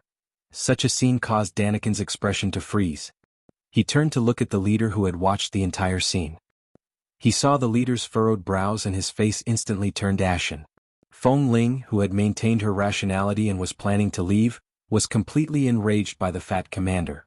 She turned back and slashed his neck without hesitation. All of a sudden. No one knew why, but the air in the room seemed to have suddenly frozen. Daniken turned to look at Li Nanheng. That handsome and extraordinary face was covered with an unprecedented coldness. The man's voice was also frighteningly low. He enunciated each word, causing one's heart to tremble. Mr. Daniken, the truth is right here. It is still unclear who drugged Feng Ling, but from the surveillance footage it can be seen that after he was initially bullied and provoked, he did not do anything, nor did he make any aggressive defensive movements. However, the commander continued to pester him and used such force to smash his skull open to injure him. Although we couldn't hear what was going on, it was clear that the commander had said a lot to infuriate Feng Ling and Ado, who had maintained their calm throughout. Yet they still did not make a move. In the end, why did my men choose to offend the military to kill him? I believe that Mr. Daniken knows the truth better than I do. What exactly happened? Wasn't Feng Ling the sniper sent by the base for a friendly match? How could something like this happen?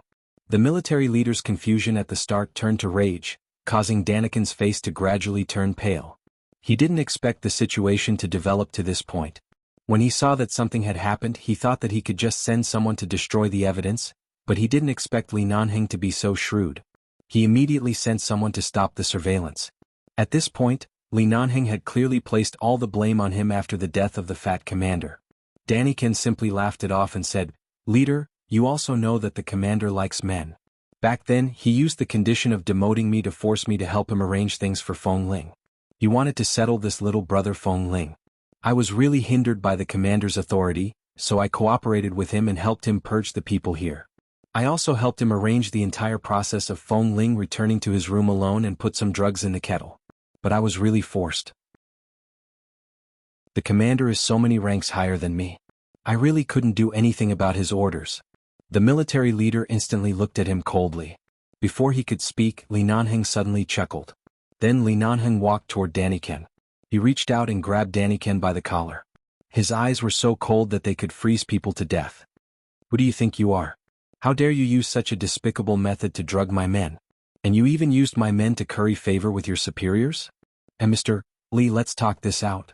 The evidence was right in front of him, and the military leader was also present.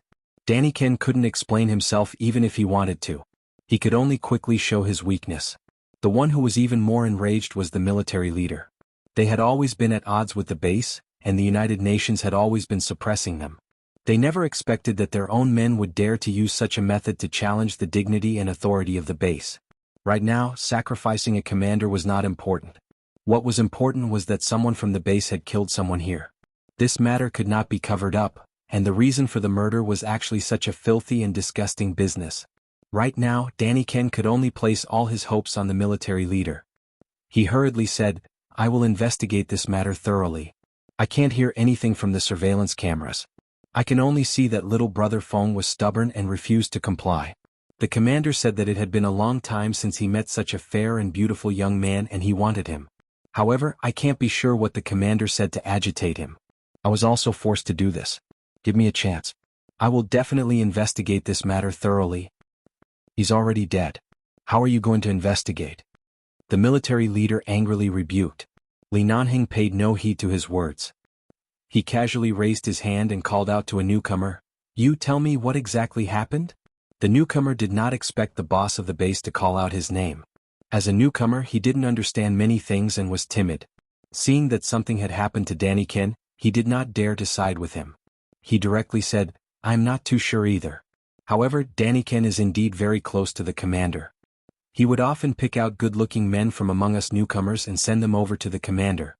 However, there doesn't seem to be any particularly fair and beautiful men in this batch, so the commander has always looked down on them. His temper has always been very bad. However, I heard that Danny-ken has indeed been working very hard to satisfy the commander's desires. The newcomer forced himself to finish speaking because he realized that with every word he said, Danny-ken's gaze would turn colder. Li Nanheng's icy eyes turned toward him at the same time. It was as though he would freeze to death in the next second. Li Nanheng did not waste any words with anyone. He abruptly grabbed Danny-ken's collar and pressed him against the fat commander's corpse. The Li family had several generations of military background. Their way of doing things had never been gentle. Right now, the man's expression was as cold and ruthless as iron. He did not show the slightest bit of mercy. In the beginning, you brought my men here under the pretext of exchanging pointers and demonstrations. In reality, your goal was to present them to your commander and? Such a Li Nanheng was simply too frightening. His usual indifference was gone. Instead, his eyes were filled with a bloodthirsty coldness. Especially when he saw Feng Ling's clothes being torn apart and how her head was slammed against the wall time and time again, she did not move at all. His hands were incomparably vicious. Danny-ken's entire body was trembling. Right now, the military leader was watching by the side but did not make a sound. Clearly, because Li Nanheng was present, everyone had seen the surveillance footage and could not deny it. There was also no way to destroy the evidence. The two sides were evenly matched. Now that such a thing had happened and the evidence was found, the military would not be able to obtain any benefits. Instead, they would suffer a huge loss in public opinion. Chapter 924. Thus, the leader would definitely not protect him right now. Danny-ken did not expect Li Nanheng to appear at such a timely moment despite being so busy. The heavens really wanted him dead. Even the commander's skills are so poor. You can't even compare to a newbie in the sniper team. You want to touch my men? Are you even worthy? Li Nanheng lowered his waist, his voice extremely cold. The commander died a worthy death. If you're loyal to your master, why don't you accompany him? Danny-ken trembled all over, but no matter how he struggled, his body was still firmly pressed against the fat commander's body that had yet to completely cool down. The thick scent of blood made him nauseous, and the fear in his heart made him unable to care about anything else. He struggled to turn to the leader who had been frowning silently by the door. "Save me." The leader hesitated for a moment before saying, "Mr. Li, this is a dispute between 11 Base and the military. Since you're already here, we'll first send the commander's body to the forensic doctor. As for other matters, out of respect for Mr. Li and 11 Base, why don't we move to a clean place to discuss it? Right now, no matter what the cause is, someone has already died and the person who died is our military commander. This matter cannot be so easily determined. We still need more time. Of course there is no right or wrong. It is only self-defense," Li Nanheng replied coldly. Everyone in the room did not dare to make a sound. The leader frowned at Li Nanheng's reasonable and clear attitude that he would not allow Feng Ling to bear the responsibility for the murder. "But our commander was killed by a member of your base just like that. Are we just going to let this matter rest? Do you think it is so simple to kill someone in a military base?" Li Nanheng did not turn back. He continued to watch Danny-ken struggle against the fat commander's body. His military boots pressed against his back even harder, causing Danny-ken's entire face to turn pale from the pain. Drugging someone is already not simple. Naturally, killing someone is even more so. This Li cannot absolve himself from the blame for such a serious matter. But since we must pursue this matter, we might as well pursue it to the end. With that, Li Nanheng tossed the body to the ground. Those words, without the slightest warmth, caused Danny-ken's entire body to stiffen. His gaze wavered, his face still pressed against the fat commander's corpse. He lay there limply, unable to get up for a long time, his face frighteningly pale. What Li Nanheng meant was that not only would he not deliberately hide the fact that Feng Ling killed people, but he was also happy to cooperate with them to continue to blow up this matter. In the end, the so-called investigation to the end was to find out all the truth, including many things that had been hidden within the military for so many years. If they really wanted to be investigated and investigated, they might all be brought out. No matter how one looked at it, the military would be the one to suffer in the end. Even if 11 Base didn't gain any advantage in this matter, the military wouldn't have it easy either. Neither side would have a good time. Danny Ken knew that he was done for. Now that the leader was looking at him with a cold expression, he knew that he was done for. Li Nanheng didn't need to say anything. Just because Li Nanheng said that he would pursue this matter to the end, it was destined that the leader would choose to sacrifice the commander to suppress the whole matter, and most likely he would not pursue 11 Base's responsibility. At the same time, Li Nanheng clicked on the computer twice, and the scene of Feng Ling killing the commander slowed down. In the slow-motion scene, Feng Ling's face was covered in blood, and the wound on her head was obvious. However, her speed was so fast that it left everyone speechless. Furthermore, she had accurately slit his throat. It was a simple yet fatal stab. At this moment, this stab showed that when her head was slammed against the wall, she was truly enduring and did not even struggle. However, in the end, it was the fat commander who brought about his own death, forcing the person who had endured to the extreme to the point where she could no longer endure. Looking at this kind of hand speed and such precise control over all the organs of the human body, every single person present, regardless of whether they were members of the military or the elites of 11 Base, was stunned. What followed was an uproar of disbelief. Who would have thought that a new member of the sniper team who had just joined their base for a few years would have such beautiful skills? Even this kind of hand speed that was impossible for ordinary humans to achieve was so easy for her. This kind of speed was as though she was born with the sharpness and speed of a certain wolf. No one could compare to her. Everyone instantly fell silent. Li Nanheng appeared to be someone who cherished talent. If his subordinates were wronged, he would definitely not sit idly by. Right now, the person who was wronged was the member with the most potential in 11 Base's sniper team. It was reasonable for him to protect her with all his might. After watching the slow-motion scene, Li Nanheng strode out. No one dared to block his extremely cold back. Not to mention Danny Ken, who was on the ground. Even the leader standing by the door paled slightly. He then turned to look at the corpse on the ground. Thinking about how this new member of 11 Base was already so terrifying, if there was a day when the military really clashed with 11 Base, it was really uncertain who would emerge victorious. With the current situation of the United Nations unclear, the military could not act on their own. If they really clashed with 11 Base directly, especially Li Nanheng. The Li family behind him seemed to have broken away from the military's jurisdiction and was doing business outside, but regardless of whether it was business or political power, the Li family was still in their hands. It was said that the Li family even had many connections with the military through marriage. If the Li and Feng families joined together, it would definitely have a significant impact on the American business circle. It would also be a considerable blow to the military.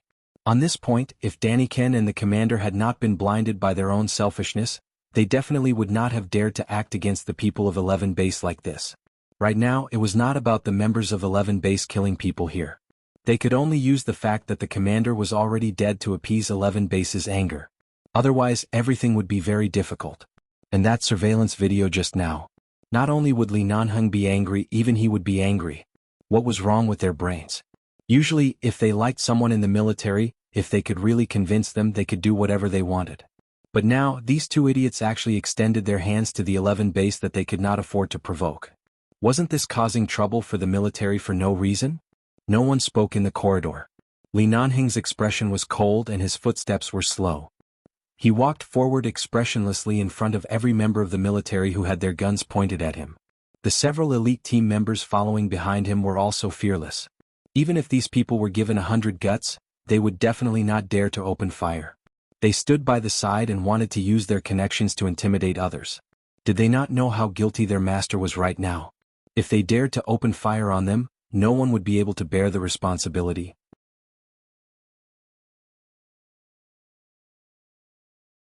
Chapter 925. Walking out of the building, they returned to where the Hummer was parked. A lot of people had already gathered around them. The military members who had been pointing their guns at the Hummer had been silently confronting the elite team of the base, who had also raised their guns in response for a long time. Seeing that the black Hummer Feng Ling was sitting in was surrounded by layers of military, Li Nanheng's straight back was like a pine tree in the mountains, making people feel no warmth at all. His eyes were dangerously cold. He slowly narrowed his eyes, which were as deep as an icy pond. "Boss." When the elite team member saw that he had returned, he quickly walked to his side and whispered, These people don't intend to let us go. How is Feng Ling? Li Nanhing asked in a low voice. I'm not sure. Kay hasn't come out since he helped Feng Ling into the car. He probably hasn't woken up yet. Just as the elite squad members were about to say something, the incomparably cold and noble man in front of them strode into the crowd of armed men and grabbed the collar of one of the military squad members who was leading the group. Bang! The gun in the man's hand shook due to the sudden force and fell to the ground. The others didn't expect such a scene to happen. Li Nanheng kicked him to the ground. Get lost. Just at the moment when the military members glared at him, the big leader who hurried over from behind also appeared. Seeing that the big leader didn't seem to have any intention of stopping them, he knew that the people of 11 Base must be released safely today. None of them could be detained. But just now they heard that it was 11 Base who killed their commander. In this case, how could they let him go? Li Nanheng tossed the phone to an elite team member. Contact the United Nations Department of Justice and relevant lawyers. Ask them to come and investigate this case. If necessary, 11 Base and Feng Ling will fully cooperate with the investigation. Right now, Feng Ling is seriously injured. 11 Base will bring her back for treatment. She is in our hands and won't go missing. Under the muzzles of the military members, the black Hummer sped away without hesitation, raising a cloud of dust on the ground. The choking of the black Hummer almost made the military members cry. They looked in disbelief at the cars that took the people away so easily. In the car, the blood on Feng Ling's face and hands had been wiped clean by Kay with a wet tissue, but the wound on her forehead was very obvious. There was even some blood oozing out of the wound. Although it was not much, it could be seen that it was very serious. Feng Ling had been unconscious. Kay was a little worried and turned to look at Li Nanheng, who threw the lighter forward after sitting in the car and didn't speak again. Boss. Kay knew that even if he didn't know how Boss protected them this time, he must be very angry. After all, it was really not a small matter to kill someone in the military area. It was already a miracle that he successfully brought them out of the military area. When Kay spoke, his voice was a little apologetic. I'm really sorry, boss. We didn't expect things to turn out like this. These days, Feng Ling has been in front of me, but I didn't expect that such a big thing would happen when she went back to her room to change clothes. No need to explain. I've seen the surveillance footage. Li Nanheng didn't look back, but his voice was cold. Kay paused. Then boss, you should know that Feng Ling was also forced to do something. In the beginning she actually didn't. I know. Li Nanheng turned back and looked indifferently at Feng Ling, who was leaning against the back seat with her eyes closed and hadn't woken up yet. Glancing at the wound on her forehead, Li Nanheng picked up his cell phone and called Qin Sighting, who was in the United States these days. Without any nonsense, he just said coldly, Los Angeles 99 Fansby Avenue 10th floor, come over in half an hour. Bring the medical kit. With that, he directly hung up the phone. Kay didn't know where this 99 Fansby was, but he usually didn't have much contact with Boss Lee. In the base, Boss Lee never told anyone about him, so he could only guess that it was Boss Lee's private residence. However, in this situation, Feng Ling really couldn't directly return to the base, and it was not good to go to the hospital. It was best to ask a familiar doctor to treat Feng Ling's wound. Kay turned to look at Feng Ling, who had been unconscious. If that fat commander smashed her head a few more times, her skull would really crack. I've never seen such a crazy person. But boss, she has been unconscious for a long time. She should be fine, right? If she is, she won't have the strength to kill people and rush out. Li Nanheng's voice was low and cold. He didn't seem to be overly concerned. He just said lightly, I hit the back of her neck very hard so she can't wake up for the time being. Let her calm down while she is unconscious. Otherwise, can you suppress her with that indifferent gaze of hers just now? Kay immediately fell silent. Just now, Feng Ling's gaze was indeed very unusual. It was as if she had changed into another person. If she did not have any mental illness, it could only mean that she was the real her. It was just that she had been hiding under the gentle and quiet surface, but in the end, she was still provoked by the fat commander. Such a thin body had such a terrible explosive force, like a bloodthirsty wolf in the jungle. Kay sighed, picked up a wet tissue to wipe the blood on Feng Ling's ear, and then looked at her clothes. Boss, I won't wipe the blood on Feng Ling's body. I don't know if she had any other injuries before I went in. The doctor you called must give her a thorough examination. Li Nanheng didn't respond but looked through the rearview mirror at Feng Ling, who had been quietly leaning against the car door. He recalled the look she had given him just now. He still remembered that glimpse in the sauna room of the orphanage. At that time, he couldn't see her face clearly and could only see her eyes, which were half blocked by the short bangs on her forehead. Just like that gaze just now, it was cold as if there was no human emotion, only a kind of anger and instinct to escape. What kind of experience could make a 13-year-old girl have such a gaze? When they arrived at the apartment of 99 Fansby Avenue, the car stopped downstairs. Li Nanheng asked the others to get out of the car, and he personally opened the back door and carried the unconscious Feng Ling out. Kay and the others watched by the side. No one dared to speak, nor did they dare to follow in. Until Li Nanheng carried Feng Ling into the door of the apartment, they looked at each other outside the door. This place was Boss's own residence. Boss directly carried Feng Ling into his place. Chapter 926. Feng Ling remained unconscious the entire way. Li Nanheng carried her into the condo and placed her on the bed. He was about to take off all her blood-stained clothes, but when he unbuttoned her coat, he caught a glimpse of her slightly open blouse. He hesitated for a moment and only took off her coat. He could see the outline of the chest-wrapping cloth hidden under the thin blouse. Although the outline of the cloth wasn't obvious, those who didn't know what it was would only think it was another piece of clothing.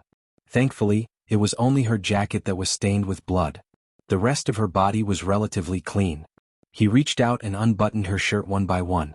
Originally, he planned to untie her chest cloth so that she could breathe more easily. However, when he unbuttoned her shirt, he saw the white cloth wrapped tightly around her body and paused. Knowing she was a woman was one thing. Seeing the chest wrapping around her body and seeing the truth of the matter was another matter. The man was silent for a moment. He turned back to wash a towel and wiped her face, neck and hands again. After confirming that the sticky blood on her body was gone, he pulled down her pants. The young girl's legs were slender and white, straight like jade. Without the disguise that she usually wore, she just lay there quietly. Because of the medicinal effect in her body was boiling hot, and if he were to accidentally touch her, he would feel a scalding sensation. Li Nanheng took the blood-stained trousers and walked out. He threw them away, picked up his cell phone and dialed a number. Xiao Su, bring me a set of Feng Ling's combat uniform. It has to be exactly the same as what she is wearing now. Xiao Su was a little confused. Oh, okay.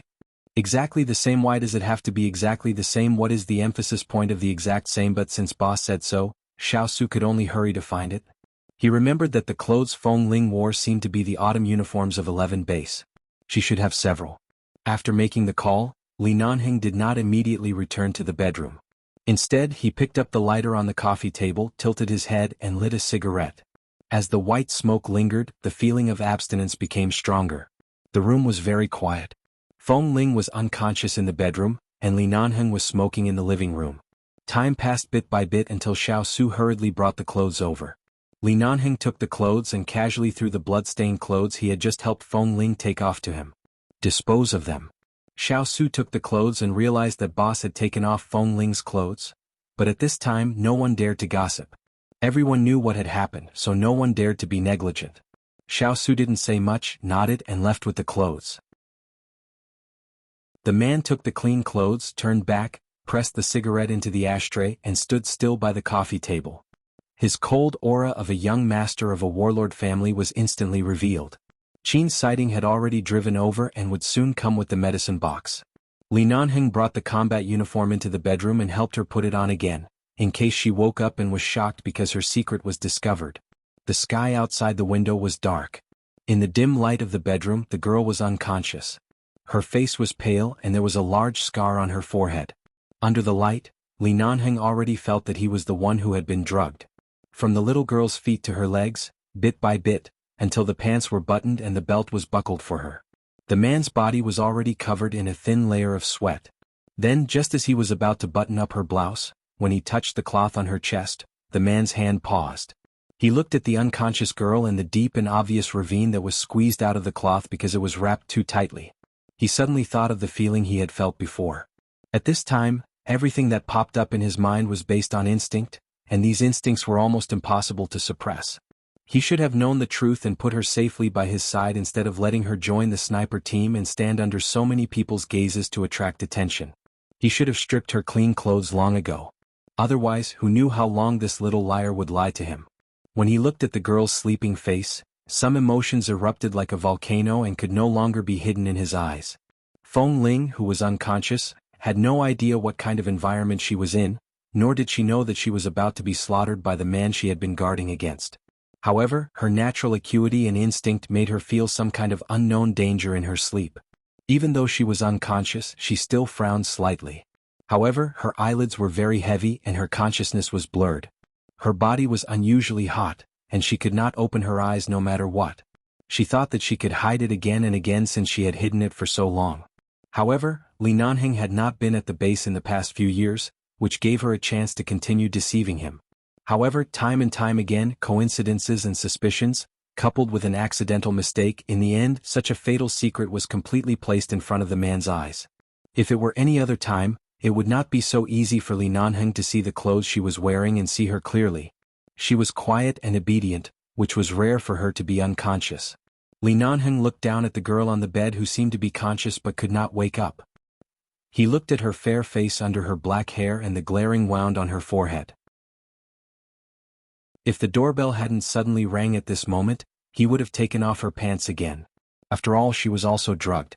After all, it was not the first time he wanted to be a beast like this. After all, since she dared to kill someone, she dared to bear the consequences.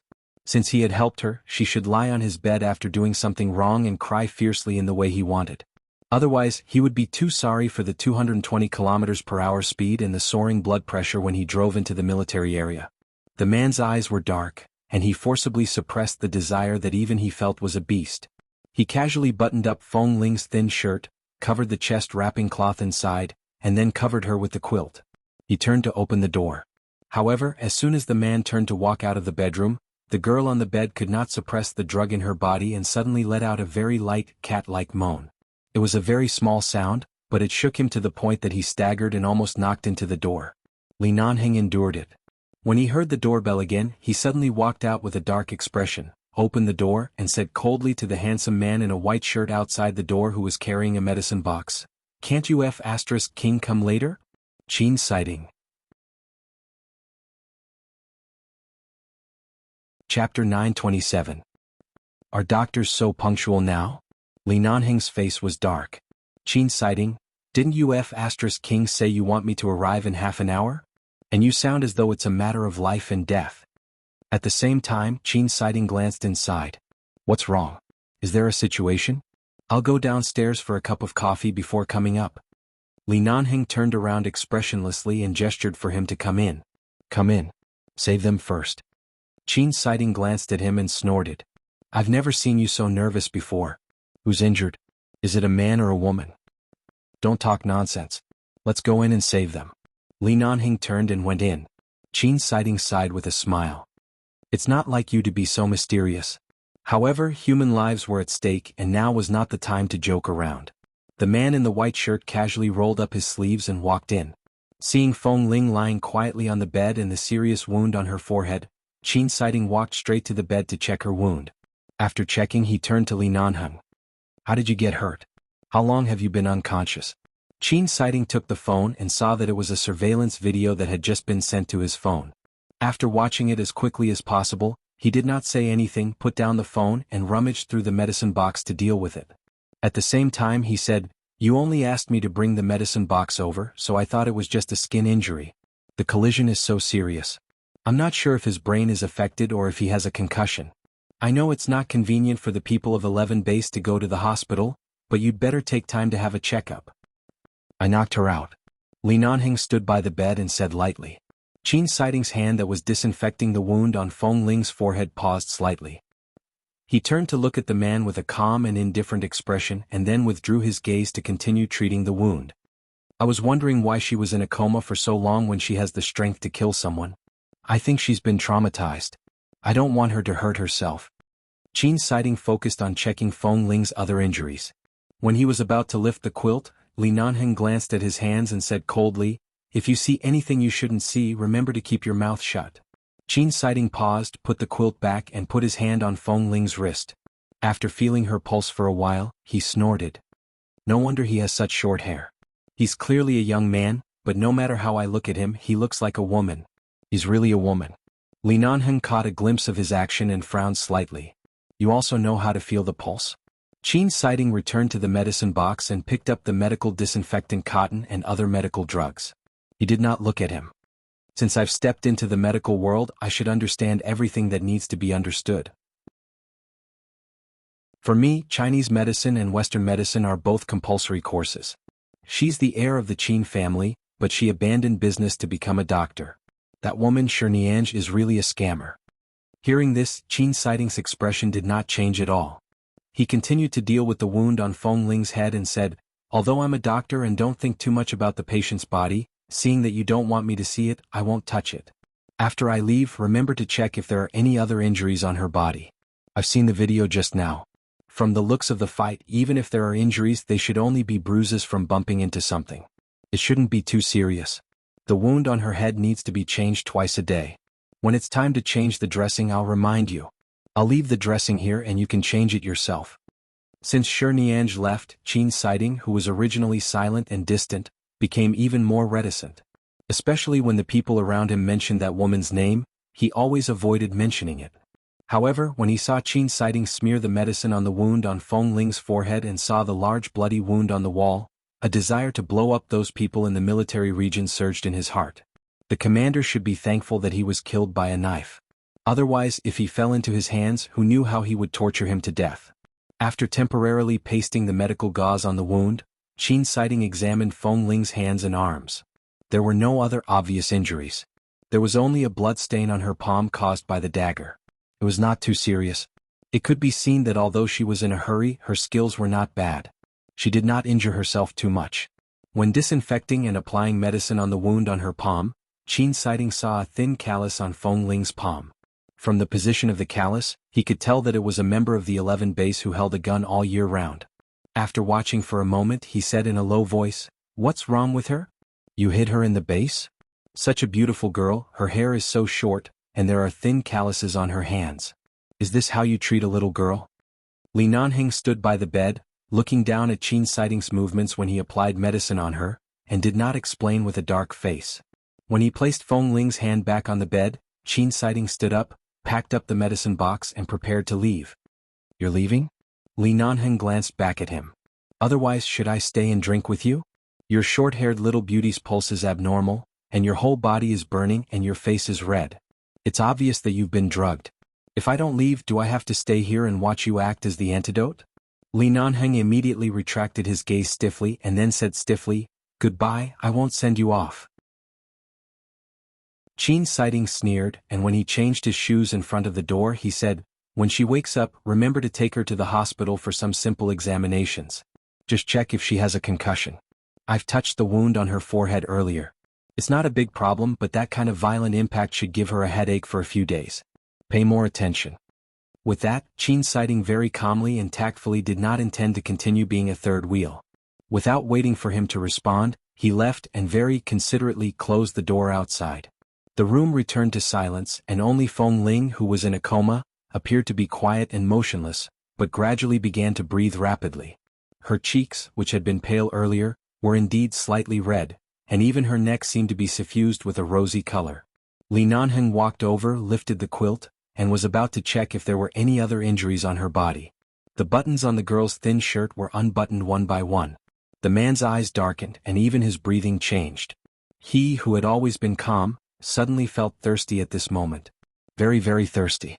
The light in the room was emitted from the wall lamp in front of the bed, and it was slightly dim. The man casually turned on the chandelier in the room.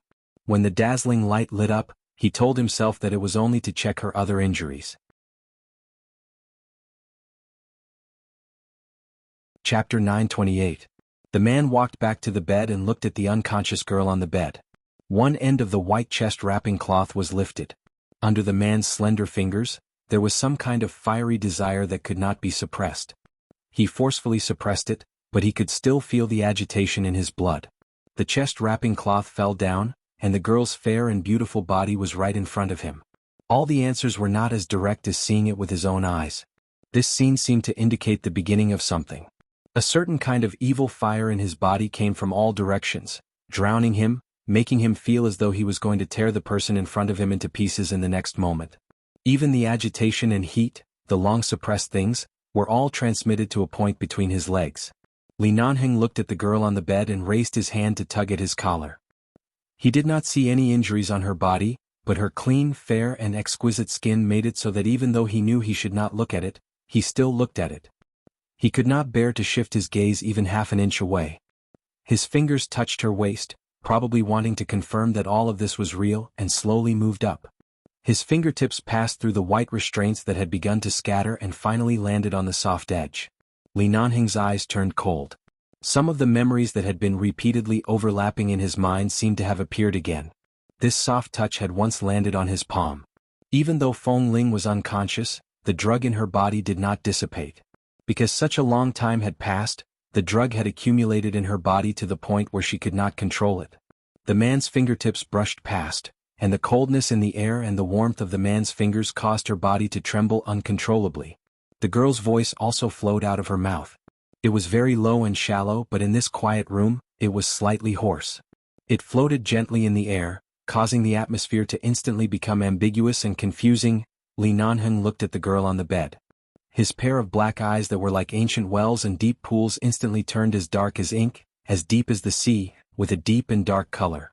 Even though he knew that she couldn't take the provocation right now, this little liar's arrogance and lies made him unable to control his hands. Just like that, her fingers moved upwards according to the force she wanted. It was very light, so light that she didn't realize what was happening in her half-asleep state. However, the electric sensation made her tremble all over, and the soft moans in her mouth became more obvious. Under his fingertips, there was an indescribable smoothness and tenderness. The man's breathing became even hotter, perhaps even hotter than hers. His gaze fell inch by inch on the girl's soft short hair that was pressed against her ear. His eyes then looked at the girl's face, and he couldn't help but lower his head to place a light kiss on the other side of her forehead that wasn't injured. His fingers landed on the softest and roundest part of the girl, holding it in his palms. Even though he knew it was real, he still wondered if something made of silicone could tell whether it was real or not. Who gave her the courage to use that kind of excuse to get away with it? And at that time he actually King believed it. Feng Ling's unbuttoned clothes became even more disheveled because of the man's movements. On her flat and tight lower abdomen, there was a round outline that would make any man go crazy. Even if it was wrapped in a chest wrap for years, it didn't affect the normal development at all. Instead, because it had been hidden all the time, and because it rarely came into direct contact with the sun, it appeared even more white and tender on the originally white skin. It was clearly real, but it was so perfect and so tempting that people always thought it was fake. It was so tempting that people couldn't control themselves. Feng Ling, who was in a coma, still had a little bit of consciousness. It was impossible that she didn't feel anything at all, but she didn't know what was going on. Her eyelids were heavy and her head hurt. She didn't even know where she was or who was beside her. She only felt that her whole body was soft as if soaked in a vat of vinegar, and it was a boiling vat of vinegar. Someone was lighting a fire, and it was getting hotter and hotter as if he was going to cook her. When he heard the girl's unconscious moan again, Li Nanheng's face darkened. He bent down and directly kissed her lips. He sucked and kissed and then deeply entangled, not letting go of a single inch of her mouth. Feng Ling still didn't know what was going on, but her whole body became even more soft. She didn't have the strength to raise her hands. When she felt the man's hands on her body, she instinctively clenched the bed sheets with force, but she didn't have much strength. Her fingers moved and then didn't move again. She seemed to have such a hot and entangled kiss before. It seemed to be that night on the snow mountain she had had it. Was it because of this drug that she suddenly remembered it so late? She couldn't open her eyes and her consciousness was only a remnant. She couldn't tell what was different, but a numb electric current seemed to rise from her tailbone, and she couldn't help frowning and moaning. Usually, Feng Ling maintained her rationality and distance, but now her body was honest enough for the man to do something directly. 17 years old. Maybe she was a few months younger or a few months older. No matter how old she was at her current age, she was in the budding stage waiting to be plucked. Every part of her had not been touched by anyone, so she was very sensitive.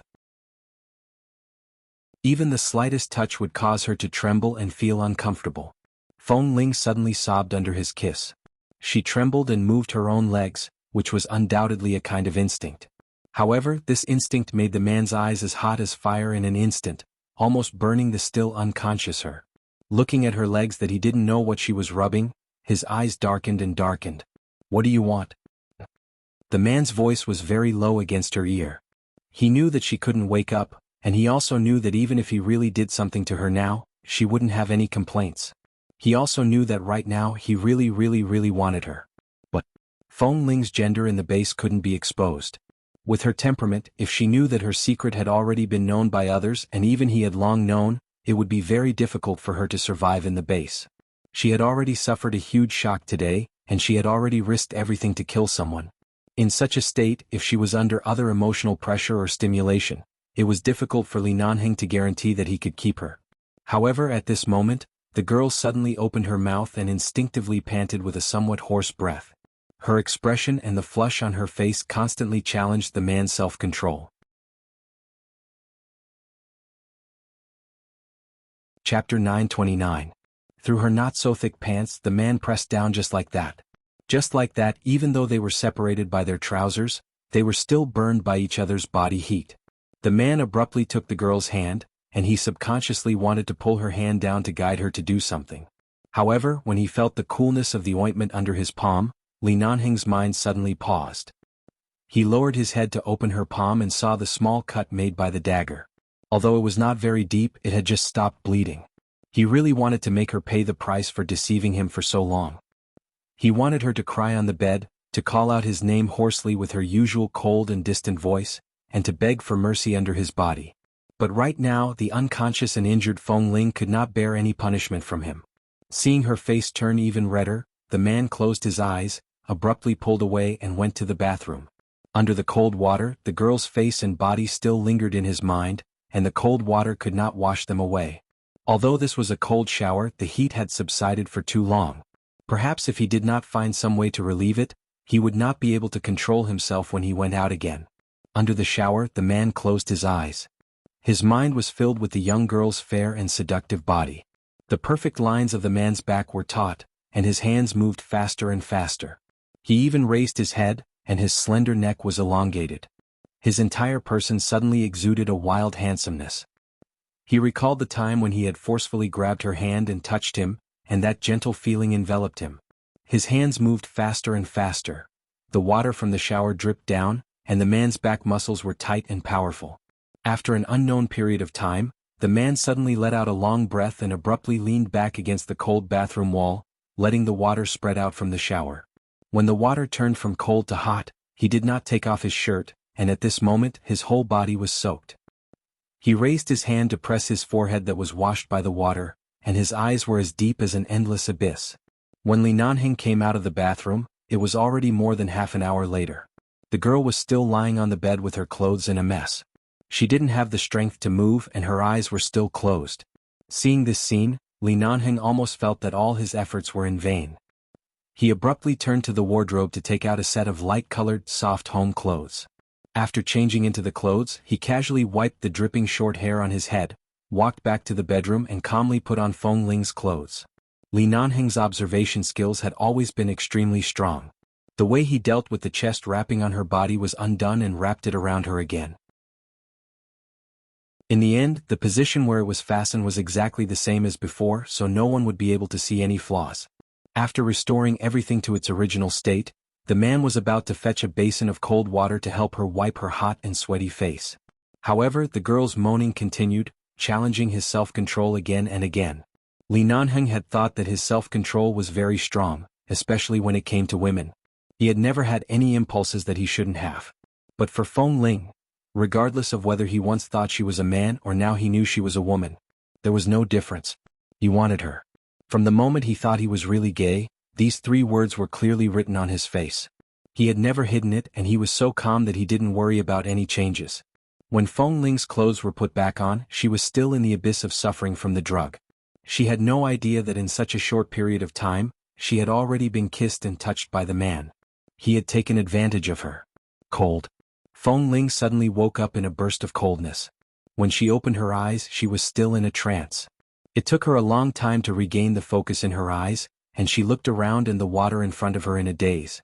It took her a long time to realize that she was sitting in a huge bathtub, and the water in the bathtub was cold. She shook in the water and regained all her consciousness. She looked around with sober eyes and found that this was a strange bathroom. Feng Ling furrowed her brows and was about to get up when from the corner of her eye, she suddenly saw a man's black combat uniform hanging by the side. Seeing that black uniform, she finally let down her guard a little. Whose place was this? Was it Kay's? Or was it a hotel? Feng Ling hadn't stayed in many hotels, so she couldn't clearly distinguish the layout of the bathrooms in apartments or hotels, but she felt that the decoration here was simple and stylish. Everything looked very expensive. Even a piece of tile on the ground was bright and clear. It was definitely expensive. She frowned and wanted to get up from the bathtub, but as soon as she moved, she felt tired all over and couldn't muster any strength. Her head also hurt as if it was about to explode. Some of the memories from yesterday flooded her mind. She closed her eyes and rested for a long time. Her hand accidentally touched a bottle of shower gel, and it fell to the ground. The bathroom door was opened a few seconds later, and a tall man walked in. "You're awake." Hearing this voice, Feng Ling was startled for a moment.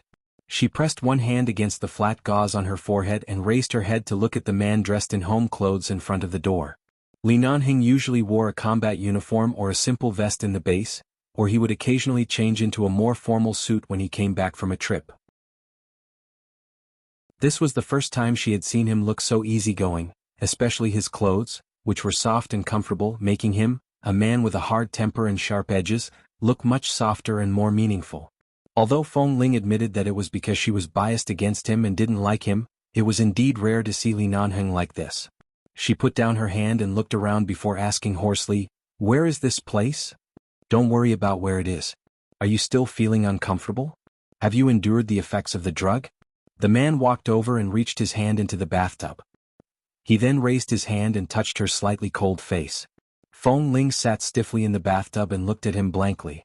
Wasn't she still in the military area yesterday? And she remembered that she had lost her mind and killed someone. The wound on her forehead was still there, which meant that it wasn't just a nightmare but real. Chapter 930. Feng Ling watched the man's gentle and patient profile as he lowered his head to help her fill the tub. She stared at him in a daze and was speechless for a long time. Li Nanheng's hand was still in the water. As he measured the water temperature, he said, "I know you don't like others touching your clothes, so after I brought you back yesterday, I threw you into the water. Come out later and change into clean clothes." With that, the man turned to look at her. In the blink of an eye, because Feng Ling had been looking up, their lips gently brushed against each other. Feng Ling was startled. There was no change in Li Nanheng's eyes. He looked at her stunned face from such a close distance and raised his hand to press her head. After pushing her away, he lowered his eyes to look at her coldly. "You hit your head so hard that you don't remember what happened to you yesterday?" Feng Ling's eyes narrowed. "I remember." Li Nanheng watched her. A moment later, he withdrew his hand from the water and stood up. "Take off your clothes and wash yourself in the bathtub. Remember not to let the wound on your forehead get wet." Seeing that he was about to leave, Feng Ling turned to look at him. "Boss." Li Nanheng had already walked to the bathroom door. Without looking back, he said coldly, "If you have anything to say, say it after you take a shower." Feng Ling did not speak again. She lowered her head to look at her clothes. She felt that something was wrong, but it didn't seem to be anything wrong. Yesterday she was injured on her forehead. Although the blood had splashed on her body, since she had been unconscious last night, the blood on her clothes might have been washed away by the water, and the water had been changed so she didn't see the blood in the water just now. Furthermore, she seemed to have been wearing these clothes yesterday. Boss wouldn't lie to her about this kind of thing. If he really found out that she was a woman when she was unconscious yesterday, his attitude and expression wouldn't be like this. Feng Ling raised her hand and touched her forehead. The moment her fingers touched the gauze, she remembered what he had told her earlier and turned her wet fingers to the other side of her forehead. It hurt. Yesterday when she was knocked against the wall, she really thought she was going to die. At the thought of what happened yesterday, the fat commander whom she had personally killed, and Boss Li's calm expression as though nothing had happened, Feng Ling slowly stood up in the bathtub and glanced at the closed bathroom door. Since he didn't take off her clothes last night, it was impossible for him to come in now that she was bathing. She didn't deliberately lock the bathroom door, took off her clothes and sat in the bathtub again. After a night of soaking in cold water, all that was left was the feeling of helplessness and the discomfort caused by the drug last night. Now that he was sitting in the hot water and taking a good bath, he felt much more comfortable. Not long after, just as Feng Ling was about to get up to grab a towel, a man suddenly approached the door. She paused and turned to look at the figure outside. Then she heard Li Nanheng's voice through the door. "The clothes are at the door. Take them yourself." With that, the man left without any hesitation. Feng Ling's slightly anxious heart fell back to the ground. She got up, wrapped the towel around her body, walked to the door and gently opened a gap. Seeing that Li Nanheng was not outside, there was only a set of men's pajamas on a square European-style marble flower bed in front of the door. She quickly reached out and took it in. She closed the door, walked to the floor-to-ceiling mirror in the bathroom, and looked at the pajamas in her hand. It was Li Nanheng's size and it seemed to be a new set. As the weather had turned cold, this pajamas was autumn and winter style. It was a little thick and fluffy, very loose and large. She hesitated for a moment. Right now there was really nothing to wear, so she simply put it on. Although the clothes were very large and the sleeves and trouser legs were so long that they needed to be rolled up several times, fortunately the clothes were a little thick and very loose. As long as one didn't deliberately pay attention to her chest, it was impossible to see what was going on inside. Originally, Feng Ling was still hesitating about what to do because her chest cloth was also wet. Was she going to wrap it around her body with it wet? Wasn't that waiting for eczema? Seeing that there was no big problem with the clothes, as long as she kept a suitable distance from Boss Li and didn't let his hand touch her through the clothes, it should be fine. And now this was not the focus. After Feng Ling put on the clothes, she wiped her hair until it was half dry and then shook her soft ear-length short hair. She didn't need to comb it at all and restored her usual clean and soft hairstyle. She put the clothes into the laundry rack, turned around and walked out. Outside the window, she saw that the sky was already bright. She didn't know what time it was, but looking at the sun outside, it should be at least 9 o'clock in the morning. Seeing Feng Ling coming out in his clothes, the home clothes that were a little loose on him were even more loose on her, and most of her shoulders and collarbone were exposed. However, because the clothes were relatively thick, the front material of the clothes would not show the outline of her body, and it was convenient for her to continue to cover up the truth that she was unwilling to tell others. Then he caught a glimpse of the girl who had just come out of the shower and looked around because she didn't know where she was, looking a little confused and at a loss. Li Nanheng sat on the sofa, holding an unlit cigarette in his hand. His cold eyebrows moved slightly and he said indifferently, "This is my place, not a hotel, nor a room under the jurisdiction of the military." Hearing this, Feng Ling's vigilance was greatly reduced. She turned to look at the man sitting on the sofa. She pursed her lips, walked over, and stood in front of the coffee table. She didn't dare to continue to approach the sofa but just stood straight like a primary school student who was about to be scolded. "Boss, what happened yesterday? There's no need to explain. I've seen the live surveillance in that room and already know what happened." Seeing her aggrieved expression, Li Nanheng said, "You didn't do anything wrong. If it were me, I would probably have killed him immediately instead of enduring until the end." Feng Ling didn't expect this result. She had been mentally prepared that she would take full responsibility for killing the commander and would never put any pressure on 11 base or implicate the base. "But I killed someone and he was an important military official." Feng Ling looked at him. "Boss, I know you are very responsible for everyone in the base, but I can bear this matter myself."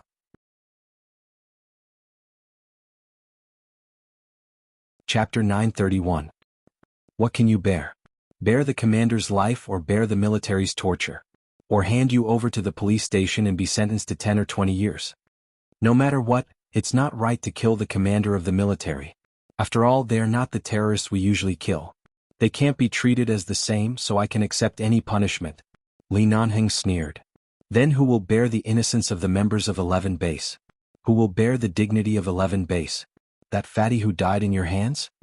Hearing the word innocent, Feng Ling's eyes moved slightly. She raised her eyes to look at him. "Boss, if I had endured for a few more minutes yesterday, things might not have turned out like this. I'm really sorry." "There's nothing to be sorry about." Li Nanheng threw the silver lighter and unlit cigarette in his hand on the coffee table and said coldly, "If you delay for a few more minutes, you and Kay will be killed by his gun. Since one of us has to die, let the one who deserves to die die." As he spoke, the man casually leaned against the back of the sofa, his voice faint. "Even if you didn't kill him yesterday after I saw the surveillance footage, he still wouldn't have seen the sun today. Then what should we do now?" Seeing that she had decided to take responsibility for it herself, she changed the topic and asked him how he was going to handle it. It could be seen that although Feng Ling was usually stubborn and refused to show weakness, she still had a high degree of trust in him. Li Nanheng looked at her calmly. "Tell me first, what were you thinking when you lost your mind yesterday?" Feng Ling was silent for a moment. "I don't know. I'm just angry. I've never been so angry before. Everything I did was based on instinct. Really? But why did I see a wolf in your eyes yesterday? Li Nanheng narrowed his eyes coldly. Is that the real you? Feng Ling clenched her fists by her sides and lowered her head. After a moment of silence she said hoarsely, Boss, about this matter, can I not answer? What do you think? Li Nanheng crossed his legs and looked at her indifferently.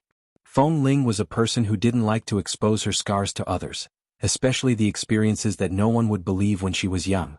But now she was in trouble. Yesterday she was able to leave the military area alive and stand here safe and sound because of Li Nanheng. No matter what he had done to her, he had never been malicious to her. In fact, he was indeed protecting her. Logically or emotionally, she couldn't keep this a secret forever. Feng Ling's voice was a bit hoarse. I grew up in a wolf pack. Hearing these words, Li Nanheng's calm eyes slowly narrowed. He stared at her eyes that were as calm as usual and watched her face and lips that were still pale because of the serious wound on her forehead. Although he was still calm, he stared at her even more intently as if he wanted to see everything about her past through her current honesty. As far as I can remember, I grew up drinking the milk of a female wolf in a cave in the deep jungle. When I was about 2 years old, I learned to go to the cave to find all the food that could be eaten, so I was not afraid of anything in the jungle. Even everything there was very familiar to me, Feng Ling said softly. I remember that the base once played an old movie from many years ago. It seemed to be called Tarzan of the Apes. I left after watching it for less than 20 minutes. I didn't continue watching it because at that time I thought of myself when I was young. If I hadn't been taken away by a few mafias in the United States when I was 5 years old, I might have grown up in the jungle. I might not even be able to speak and only know all the things of the wolf society. Maybe because I was breastfed by a female wolf and grew up in a wolf pack, my character is cold-blooded and inhumane, but after coming to the base I tried my best to integrate into it, so my character gradually became much calmer. I didn't expect that I would suddenly be stimulated to such an extent yesterday. At that time I really lost my mind. Li Nanheng did not speak for a long time. Feng Ling knew that anyone who heard of her childhood would doubt whether it was true or not. How could a child walk out of a wolf pack alive? When she was young she didn't really understand. Later, when she grew up, she began to suspect that perhaps it was because the she-wolf that brought her back to the cave had just lost its pup, or perhaps it was just a coincidence that she threw herself into the she-wolf's arms to drink milk when she was starving. Perhaps, regardless of whether it was wolf nature or human nature, there was some kind of maternal nature between them. Thus, she miraculously survived in the cave and was well protected by the she-wolf. Any other wolf that wanted to eat her or bite her would be attacked by the she-wolf. Although Feng Ling was a human, she had lived in a wolf's cave for as long as she could remember, so she could understand. The female wolf that fed her seemed to be very fierce. The other wolves did not dare to provoke her, so she was able to protect her. Being able to walk out of the jungle alive was something she had never thought of when she was a child. After living outside for so many years, she thought that she had experienced all the dangers in this boundless world. She would not even frown when dealing with such a serious and terrible thing as dealing with all kinds of terrorists. What could she not accept? But yesterday, when she was drugged by the fat commander and pressed under him, she learned that the most sinister thing in this world was the human heart. Li Nanheng did not speak. It didn't mean that he didn't believe it. Only now did he understand why she disguised as a man. If she was taken away by the mafia when she was a child, how could a pure little girl who had never been in contact with any human beings protect herself? Perhaps she could only protect herself by pretending to be a man. It also showed that she kept her distance from him time and time again. She was even indifferent to his confessions. It was not because she didn't like it. It was just because she didn't understand. The silence lasted for a few minutes. Li Nanheng did not speak and Feng Ling did not move rashly. She just looked at him, her eyes frank and fearless. She did not regret killing people, but she still felt a little guilty because she didn't want to implicate anyone. However, after a long silence, Li Nanheng suddenly sneered and glanced at her with his black eyes. So I didn't know that a wolf cub had sneaked into 11 base all these years. Feng Ling didn't speak but just looked at him. Li Nanheng got up, walked up to her and looked down at her. Feng Ling didn't move, letting him stare at her. She looked calmly at a point on the coffee table and had no intention of avoiding or resisting. Chapter 932. Seeing her obediently not resisting, Li Nanheng looked at her coldly and finally stood by her side, leaned down and leaned close to her ear. When she was so close to him that her hair stood on end, he said lightly, Wolves are born loyal. Feng Ling, do you think you are loyal to 11 base? Feng Ling resisted the urge to avoid him because of the distance between them. She only felt that her ears were burning because of the breath coming out of his nose. Boss, 11 base is the only place that gives me a sense of belonging. A sense of belonging is equivalent to a home. No one will be disloyal to their home, Feng Ling answered truthfully. The man's low voice was still in her ear, and he didn't seem to have any intention of retreating. Instead, he leaned closer, and his lips almost brushed against her ear. So, 11 base will not let any loyal member be wronged or humiliated. You don't have to think about this matter anymore. I'll deal with it. Just rest well and don't leave any sequelae of a concussion, okay? The last word was slightly hoarse. When Feng Ling heard it, she felt the blood in her body churning.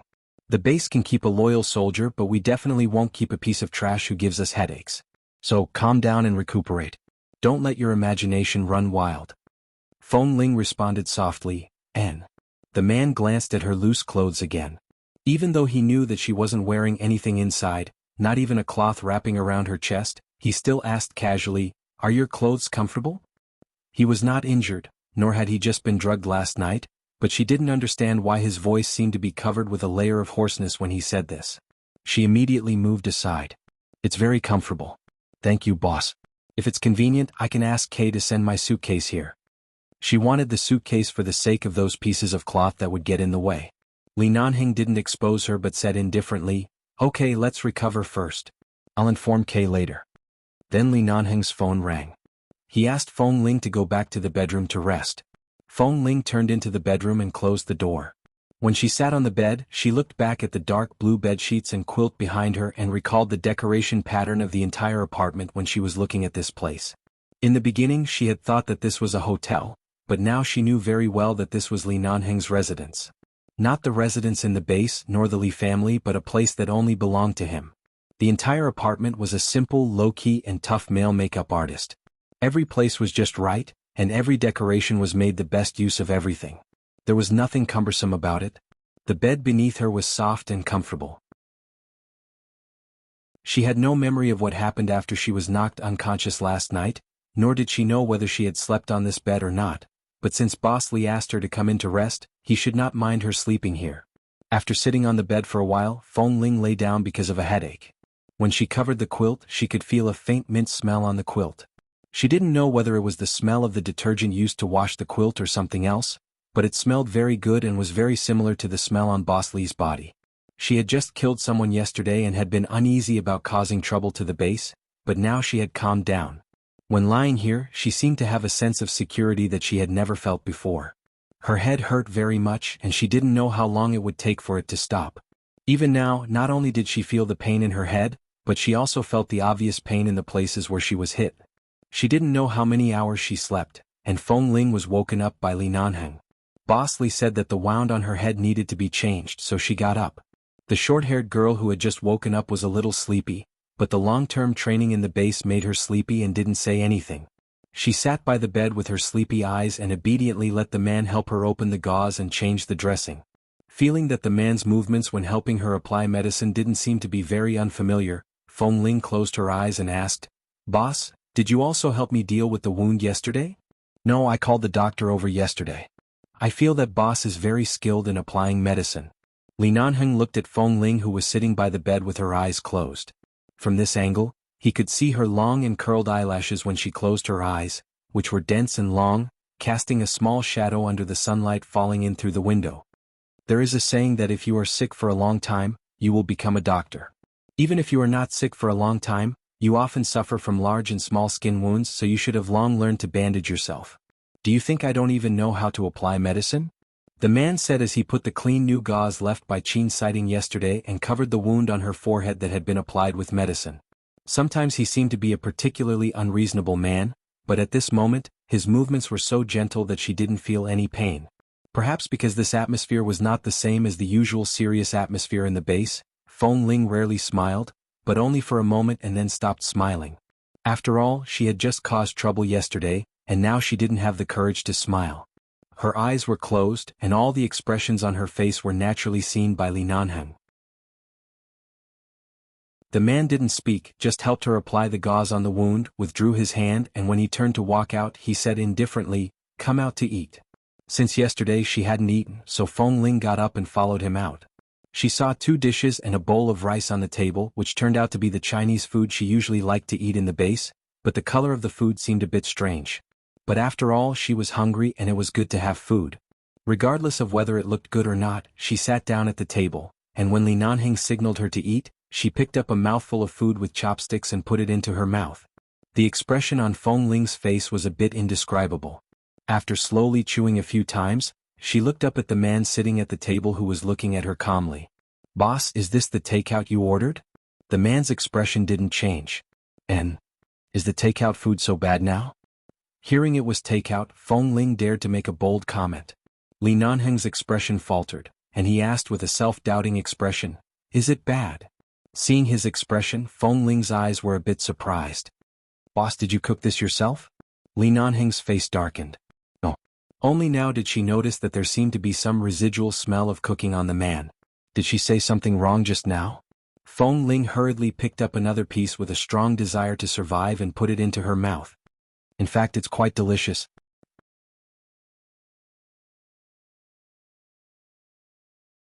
Chapter 933.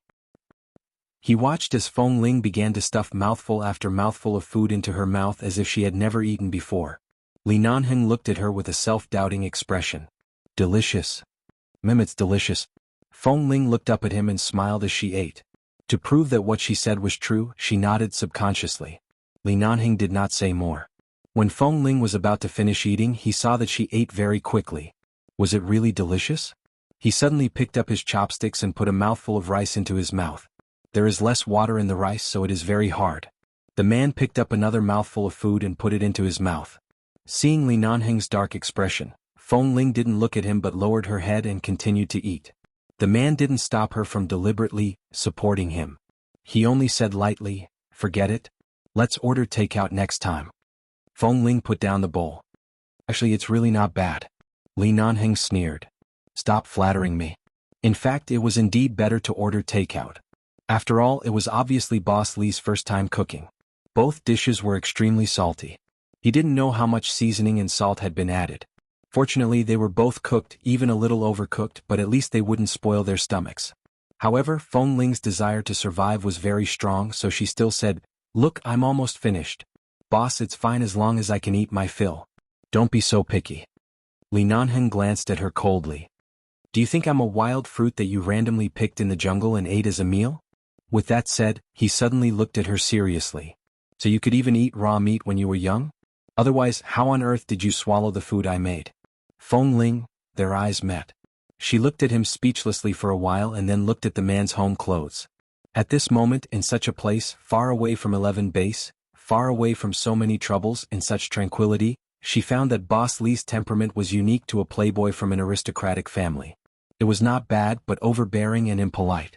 In the end, he was still the young master of the Li family. After taking off the combat uniform of the base, this man was actually a pure Li Nanheng. "I've never eaten raw meat before. I can't eat it. I remember when I was very young, the female wolf who fed me brought me raw meat torn from an unknown beast. I vomited when I saw the bloody thing. I couldn't eat it at all." Li Nanheng glanced at Feng Ling's fair little face. "So how did you survive?" "I ate wild fruits or relied on my survival instincts to find some edible weeds and vegetables nearby. I also drank the mother wolf's milk. In short, I lived until I was about 5 years old. I was very thin when I was brought out of the forest." As she spoke, she picked up another mouthful of food and put it into the bowl in front of her. "So for me, having hot food to eat is enough. I'm not picky." Feng Ling's eyes were calm. Before Li Nanheng had time to feel sorry for her childhood experience, her calm eyes erased those unnecessary thoughts. Everyone's experience was different. Although such an experience was indeed too difficult for a little girl, if it weren't for this, she wouldn't have been able to sneak into 11 Base by chance, and she wouldn't have stayed here and been discovered by him. Or perhaps, for the first time in his life, Li Nanheng didn't have so much courage to imagine how she lived in the jungle for 5 years.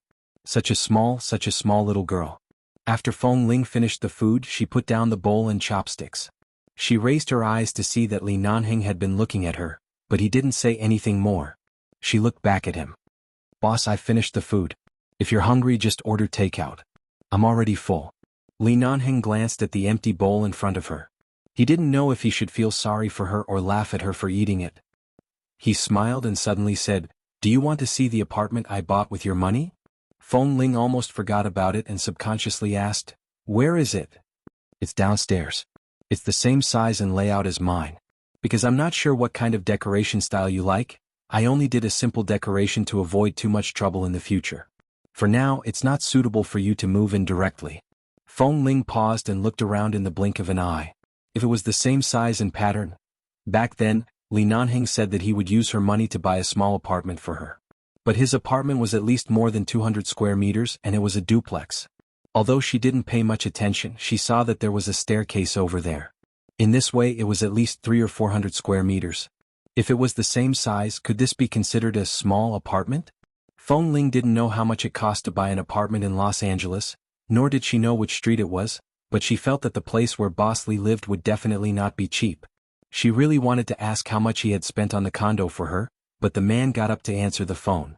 Looking at Boss Lee's back when he got up to answer the phone, Feng Ling looked at the utensils on the table, picked them up and went into the kitchen. After Li Nanheng hung up the phone, he heard the sound of water coming from the kitchen. Seeing that Feng Ling was no longer at the table, he guessed what she was doing, turned and walked in. He leaned against the door and looked at Feng Ling, who was standing by the sink washing dishes. "Put it there. Don't wash it." The man's voice came. Feng Ling continued to scrub the bowl in her hand as if she didn't hear it. Seeing that she insisted on washing, Li Nanheng sighed and walked over. "There is a dishwasher. Put it inside." Feng Ling saw the dishwasher on the cabinet next to her. She paused and then lowered her head to continue washing. "It doesn't matter. There are only 2 or 3 bowls. I just need to wash them." The man reached over, took the bowl from her hand and put it aside. "You are injured now. Go back to bed or rest on the sofa. You don't have to do anything." Feng Ling's hand was empty. Looking at the bowls and chopsticks a little further away, she could only shake the water in her hand and did not insist. She nodded and turned to go out. Not long after, Li Nanheng walked out of the kitchen and saw Feng Ling standing in front of the floor-to-ceiling window in the living room, gently pressing her hand against the window and looking at the cars and pedestrians downstairs. This was the 10th floor, not so high that she couldn't see the road clearly, but it was still very high and she could see very far. She didn't know which road this was, but from the nearby buildings, it should not be far from the city center.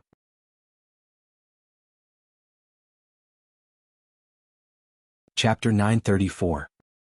Although the drug in Feng Ling's body had dissipated, the torment last night made her tired easily. After eating, she walked back and forth in the living room for a while and sat on the sofa. Even though it had only been one day, she was still not used to such a leisurely life. When she was in Rogers Pass, no matter how idle she was, she still had a lot of things to do. But now, it seemed that she didn't need to do anything. Even the matter of her killing the military commander didn't seem to require her to show up, nor did she need to settle it herself. When Xiao Fei heard that Feng Ling had an accident in the military base, he had been calling her, but Feng Ling's phone had been turned off. After returning to the base, Kei told him that Feng Ling's phone had fallen into the water before the accident. Even if it could still be used, she probably didn't remember to turn it on. When he learned that Feng Ling had been taken away by Boss Li, Xiao Fei's heart was both relieved and anxious. Feng Ling's condition was so poor right now. If she was brought back by Boss, would Boss find out? Xiao Fei called Li Nanheng, but no one picked up. He took a deep breath and didn't call again. Instead, he sent a text message. "Boss, how is Feng Ling? Do you need my help? I heard that Feng Ling's condition is not very optimistic, and his mood is not very good. As his drill master, I have the responsibility and obligation to comfort him. If it is not convenient for him to return to the base, I will arrange another residence for him. Boss, please answer the phone." Li Nanheng could see Xiao Fei's cautiousness and concern in this message. It could be seen that Xiao Fei had long known Feng Ling's secret. So he wasn't the first to know. The expression on Li Nanheng's face instantly turned from sunny to gloomy. He unhurriedly answered Xiao Fei's call. "Yes." His casual tone made it seem as though Feng Ling's matter was not on his mind at all, including Feng Ling herself. "Boss, the news that Feng Ling killed the commander has spread in the base. There are different opinions in the base. Of course, most people understand and speak for him, but the leaders of Team 3 who have always been at odds with Feng Ling, said that he will destroy the base, causing a small number of people to panic. Before the matter is completely resolved, don't let him return to the base for the time being. I have a lot of residences outside. He can find a place for him to live. Li Nanheng said indifferently, no need. She's here with me. It's not suitable for her to return to the base in a short time.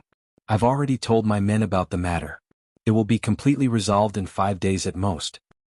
Then these 5 days, she will stay here with me. You don't need to worry about her. Xiao Fei took a deep breath. Only now did he truly understand that in a place like the military region or 11 base, a higher-ranking official could easily crush someone to death. He really couldn't say a single word of rebuttal. The girl he liked was now in the palm of Boss Li's hand.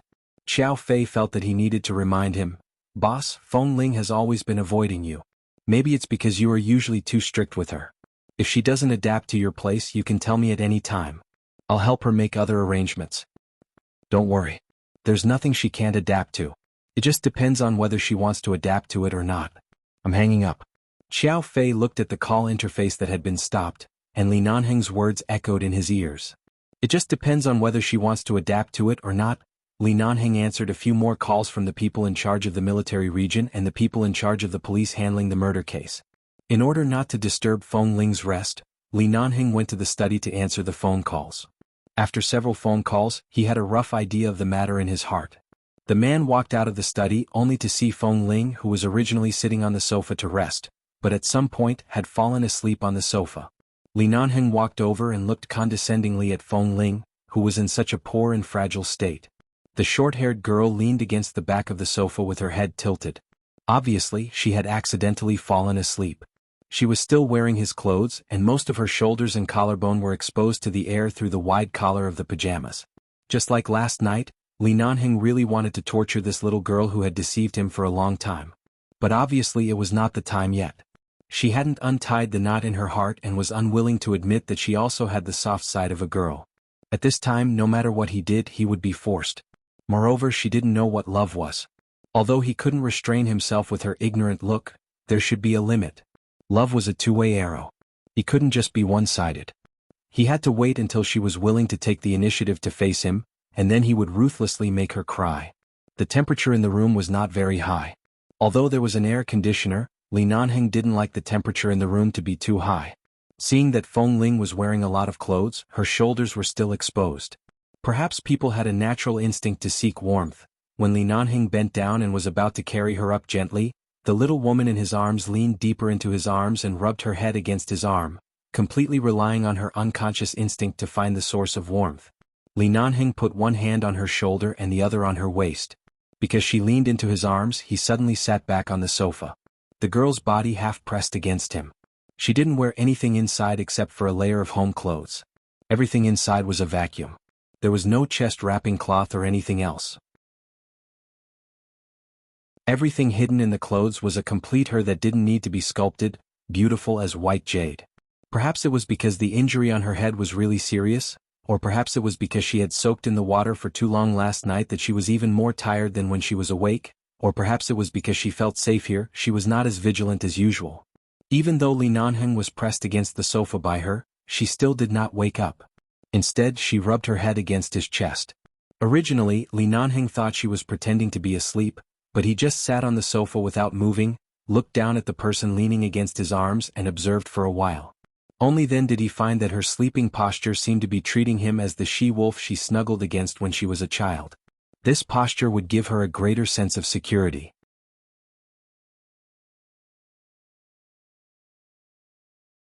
Chapter 935. Sleeping again and again, he really couldn't stand the boredom. The next day, Li Nanheng went out and only told her to stay at home to recuperate. She was not allowed to go anywhere, so Feng Ling locked herself in the bedroom for the whole day. Other than sleeping, she was in a daze. She didn't watch much TV either. At most, she would occasionally use her phone to read some news that had nothing to do with her. She suddenly remembered her phone. After searching around for a long time, she finally found the phone that had been turned off because of the water. After turning it on, she found that it could still be used, but the battery was less than 10%. She called Kay with the last 10% of power, and Kay was a little emotional on the other side of the phone. "Are you all right? Feng Ling, you scared me to death. Why didn't you fight back when that bastard knocked you against the wall? I told you not to fight back, but I didn't tell you not to fight back. You fool. You really scared me to death. Fortunately, boss arrived in time. Otherwise, the two of us would definitely be dead. Feng Ling did find it strange that Li Nanheng arrived so quickly that day, but she didn't ask. After all, even if she asked, with Boss Li's personality, he probably wouldn't be bothered to tell her. Why did he go in such a timely manner? Now was the time to ask Kay. At that time, Boss was leading an elite team on a mission not far from the military base. He had originally planned to pick us up after the mission ended that day. Kay said, but Boss understood what I meant on the phone. The people from the military region were up to no good. After that, Boss seemed to have rushed over. Otherwise, he wouldn't have come so fast. In other words, from the very beginning, when Li Nanheng agreed to let her go to the military area, it was just a formality. He didn't intend to let her stay there for too long. At first they said 5 days, but in less than 4 days they arrived. Should she thank him for saving her? Otherwise, if he really didn't care, she and Kay would have died there. Feng Ling slept for a while in the morning and didn't sleep much in the afternoon. Before leaving, Li Nanheng handed her a password card and key, saying that it was the key to the apartment downstairs.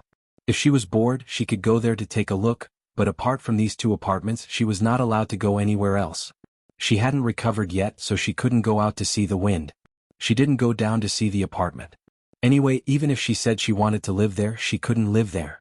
Boss Li said that the apartment was simply decorated and had no furniture. She could only sleep on the floor. 8 o'clock in the evening.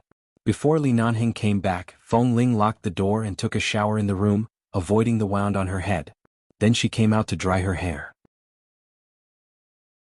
When she put on her clothes, she remembered that she forgot to ask Kay to send her suitcase. However, Li Nanheng didn't tell her the address of this place, and she didn't know if Kay knew where she was now, so she could only leave it at that. When she took a shower, she had been paying attention to the wound on her head, so she didn't brush her teeth. There were new toiletries, toothpaste and toothbrush in the bathroom that Li Nanheng had sent someone to buy yesterday. She picked them up and brushed her teeth.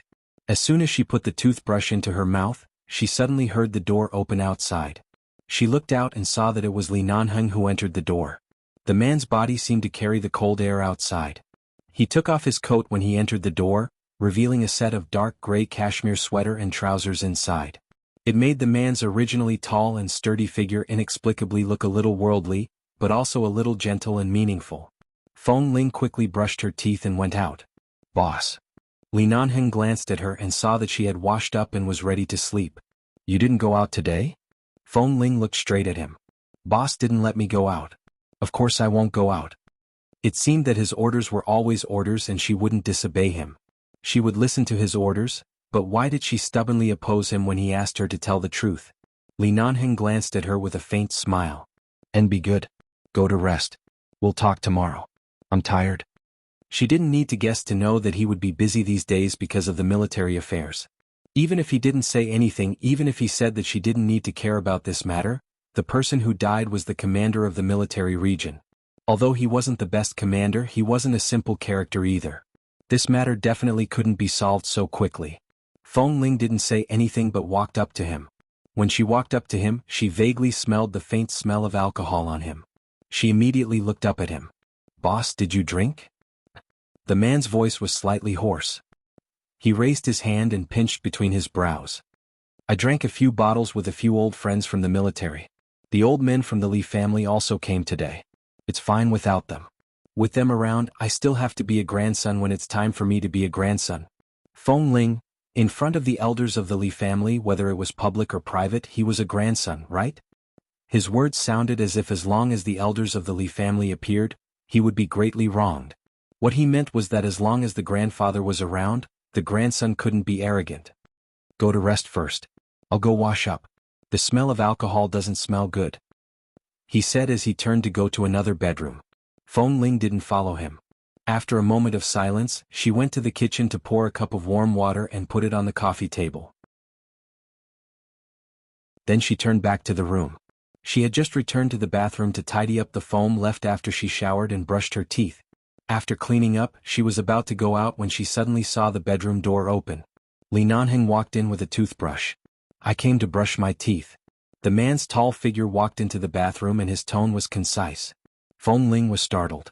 Why did you come here to brush your teeth? The toothpaste in my bathroom was used up this morning. When I asked someone to buy it for you, I forgot to buy one for myself. With that, the man picked up the toothpaste she used and then picked up the cup she used and began to brush his teeth. Feng Ling stood by the side and didn't say anything. Although she saw that he was using the cup she used, she didn't say anything. After all, it wasn't the first time. She should go out and leave this place to him, but she didn't know what she was thinking. She just watched by the side for a while. After the man brushed his teeth and rinsed his mouth, the man washed his face with cold water and then put his hands on the sink. He said in a low voice, "What are you standing here for?" I have nothing to do, so I'll just stand here." The man seemed to smile. He suddenly turned his eyes and said hoarsely, "I drank." "I know. If you know, why aren't you hiding?" "Hiding from what?" Before Feng Ling could react, the man's breath suddenly approached. Her chin was lifted, and then the man's kiss with the smell of toothpaste suddenly landed on her lips.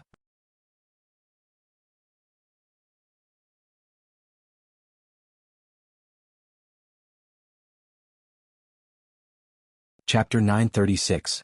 The man's lips were slightly cold because he had just brushed his teeth and smelled of mint. Feng Ling's expression was a bit dazed. Her eyes froze and she was about to step back. At the same time, the man also let go of her waist. Looking at the shocked and flustered girl, he smiled. "All right, the impulse is over. You can go to rest." Feng Ling? He kissed her so naturally. Did he really treat her as a man? Or did Boss Li actually like men? Feng Ling stood rooted to the spot. Li Nanheng casually left his toothbrush in her toothbrush cup as though he would come back tomorrow morning to brush his teeth. Then he turned and left. Feng Ling was a bit speechless. She looked at the man's back but didn't speak. She raised her hand to touch her lips but didn't touch it. She put her hand down, walked to the bed and lay back on the bed. What was this? Was Boss Li openly seducing her? Even if she was a man, it didn't matter if he didn't mind?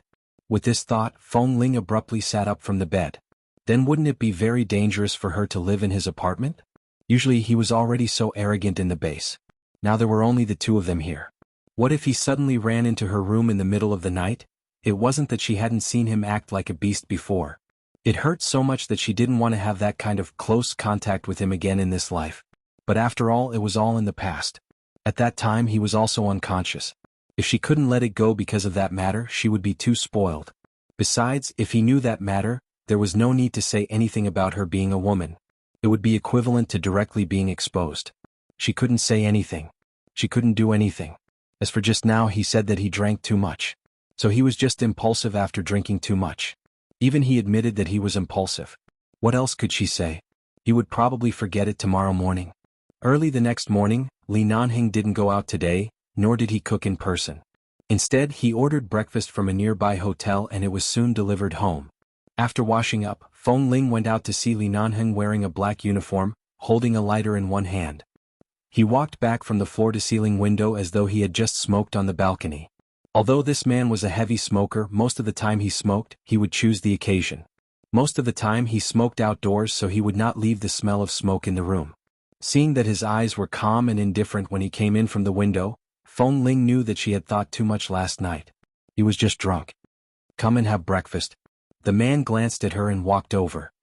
He pulled out a chair and gestured for her to come over.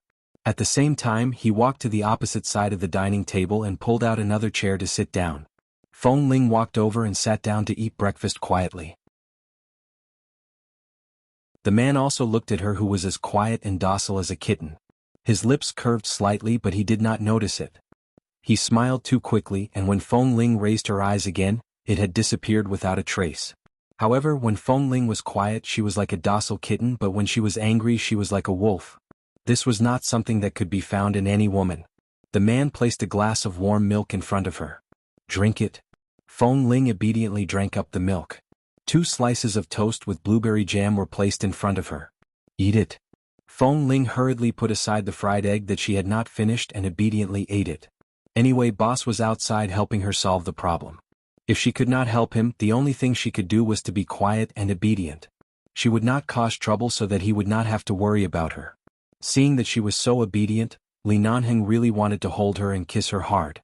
However, when he saw her obedient and somewhat innocent eyes, he temporarily let go of this thought and only asked, "Don't you like blueberries? I specially asked someone to buy this blueberry jam." "What? You don't like it?" "No, it's just that I don't like to eat things like toast." In the past, when I was in the base cafeteria, I would go to the Chinese food counter to eat fried eggs and a bowl of porridge every morning. I don't like bread, toast, sandwiches and the like. And it's rare for you to take the initiative to speak of your preferences, Li Nanhing said lightly. From tomorrow onwards I will change to Chinese food. From his tone, boss, will I have to stay here for a long time? You can't go out before the matter is solved, especially don't let the military see you alone outside. If you are sensible enough, you will understand what I mean. Even if the military can't gain any advantage in 11 base, as long as you show your head before everything is completely settled, someone will want to use you as a pretext at any time. What you need to do now is to live here quietly for me, recuperate and temporarily avoid the limelight. Li Nanhing did not hide anything from her. In fact, he was very frank and told her about the current situation in this way. In this way at least she knew what to do. She would not be like a reckless man who only knew how to take the blame. In fact, if you really want me to avoid the limelight, I can choose to live elsewhere.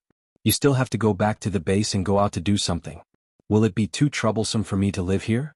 Feng Ling looked at him. Li Nanheng's cold brows moved slightly. Troublesome? Do you think I like living in the base? Who doesn't want to come out and live a quiet life? Since I often go to downtown Los Angeles recently, it's convenient to live here. You can live here. It's not troublesome, and I'm not asking you to sleep in the same bed with me. Feng Ling, boss, I'm not talking about the same thing as you, okay? Why did you shift the blame to sleeping when we were talking about it? Feng Ling looked at Li Nanheng, who was eating breakfast, lowered her head and continued to eat the food in front of her. It was a lot and she couldn't finish it, but he pushed it over so she could only eat. In the end, seeing that she really couldn't eat anymore, Li Nanheng took away the plate in front of her and said lightly, if you're really bored during the day, watch TV, or go to the study to take the computer and play games to kill time. I can't play games and there's nothing to watch on TV.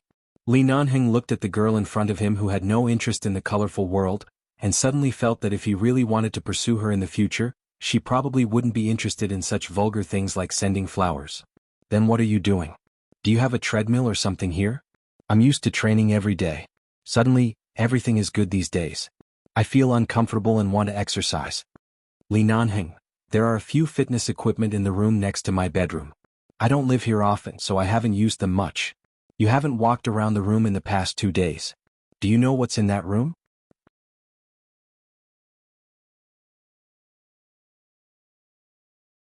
Chapter 937. This is your place. You asked me to stay in the room, so I stayed in the room. I didn't enter the other rooms that weren't open, Feng Ling answered honestly. You really know how to be polite. There's no need to be so restrained. What's mine is yours. Look around and walk around. Feng Ling tried to ignore the words, what's mine is yours, and didn't continue this topic. Which street is this apartment on? Does Kay know this place? Can I ask him to send something over? He knows. Then I'll ask him to come over this afternoon to send something to me. Okay. Li Nanhing knew what she wanted Kay to send, so he didn't say much, nor did he force her to walk around his room dressed like this. Even if she didn't mind the possibility of being discovered at any time, he couldn't stand to see her walk back and forth in front of him every day in a vacuum state between her pajamas. Not everyone could stand the feeling of having to take a cold shower every night before going to bed. In the afternoon, Li Nanhing took the call and went out again. During this time, Kay came over with her suitcase. Kay was not the only one who came. It could be said that the entire sniper team had come, but they were all looking in from outside the door. No one dared to enter the door. Seeing them, including Xiao Fei, Feng Ling was surprised. You? Kay grinned. When they heard that I was coming to deliver something to you, they were really worried about your safety these days. Anyway, today is the weekend, so they all came with me. Where's boss? Why isn't he here? He didn't just leave you here, did he? He's too careless. You're still injured. With that, Kay pointed at the gauze on Feng Ling's head exaggeratedly and said to the others, Look, it's been several days, but the gauze on her head hasn't been removed. How dangerous was the situation at that time? How serious was Feng Ling's injury at that time? The other 3 members of the sniper team nodded as if they were listening to a story. Xiao Fei looked at her from behind, his eyes filled with heartache. He then looked at Xiao Su, who was rubbing his chin thoughtfully, and Kay, who was making a fuss in front of the door. Feng Ling, since you're all here, come in. Feng Ling opened the door and gestured for them to come in. However, they all shook their heads. Forget it. No one can casually enter boss's place except for you, Feng Ling. That's right. When you were unconscious that day, boss personally carried you up. We didn't dare to follow you in. Kay also nodded hard. The corners of Feng Ling's mouth twitched. I didn't know anything at the time. When I woke up, I was indeed here. I really have to thank boss for taking care of me. But come in and sit. It's okay. If you have anything to say, come in. It's not convenient to stand in front of so many people. Tam poked his head in and carefully looked at the spacious environment inside. Then he asked in a low voice, "Can we go in? Boss isn't here." Will he kick us out? Feng Ling, boss is not here. Kay was surprised. Really? He thought that after boss brought Feng Ling here, he didn't allow her to go out and hid Feng Ling to take care of her alone, but he was not here. He should have gone out to deal with something. Boss is not an idle person. This time, because of me, he will probably be busy for a while. Feng Ling said and turned to walk in. Come in. After confirming that boss was really not here, they quickly rushed in. In the blink of an eye, there were only a few people sitting on the sofa and carpet. The boys in the sniper team directly lay on the carpet or sat down. Xiao Su and Xiao Fei sat on the sofa on the other side. Kay sent Feng Ling's suitcase to the bedroom door before returning to find a place to sit down. Not long after, they got up and walked around the room. When Feng Ling said that there was a room with fitness equipment inside, they went in. Xiao Su also got up and looked around this place. He knew that Boss Li lived here, but he had never had a chance to come in. This time, thanks to Feng Ling, he could personally visit Boss's residence outside. How is the wound on your head? When Feng Ling went to the fridge to find fruit to cut for them to eat, Xiao Fei walked into the kitchen. Looking at her back, he could tell that she was wearing Li Nanheng's clothes. Much better. After the surface wound heals in a few days, I may go to the hospital for a simple examination. I have rested well these days. It's not as serious as you think, Feng Ling said while cutting the fruit. How could it not be serious? Although the surveillance footage of her accident in the military area was not spread in the base, the members of the sniper team all saw it. When they learned that Feng Ling was almost insulted by that damn fatty, they were so angry that they wished they could go back to that day and go to the military area to fight with her. Especially when she was hit against the wall several times. If she really didn't resist in the end, she might really die there. Xiao Fei walked over and looked at her clothes. There should be something you want in the suitcase Kay sent you. Didn't Boss Li notice anything when you walked around in front of him dressed like this? Feng Ling's hand holding the knife paused. She turned to look at him and thought for a while before saying, Boss and I don't live in the same room. We take showers and do other things separately. Except for eating, we sit at the same table and don't get too close to each other. How could he notice? She had been hiding in the base for so many years. Did she think everything could be so simple to cover up? Although Boss Li didn't say it clearly, he obviously knew it or had been guessing. It was impossible that he didn't know anything at all. Xiao Fei sighed and reached out to take the knife in her hand. There's no need to cut the fruit. They won't eat it even if you cut it. Just leave it. They are all here to see you. It's good that you are fine. Feng Ling nodded and withdrew her hand when he took the knife. She did not touch his hand. Xiao Fei glanced at her hand and then thought that she didn't seem to dislike living with Boss Li at all, so he knew something. Get well soon and return to the base as soon as possible. I will leave the base in a few months. It's time to go home. There won't be many opportunities to see you in the future, Xiao Fei said softly.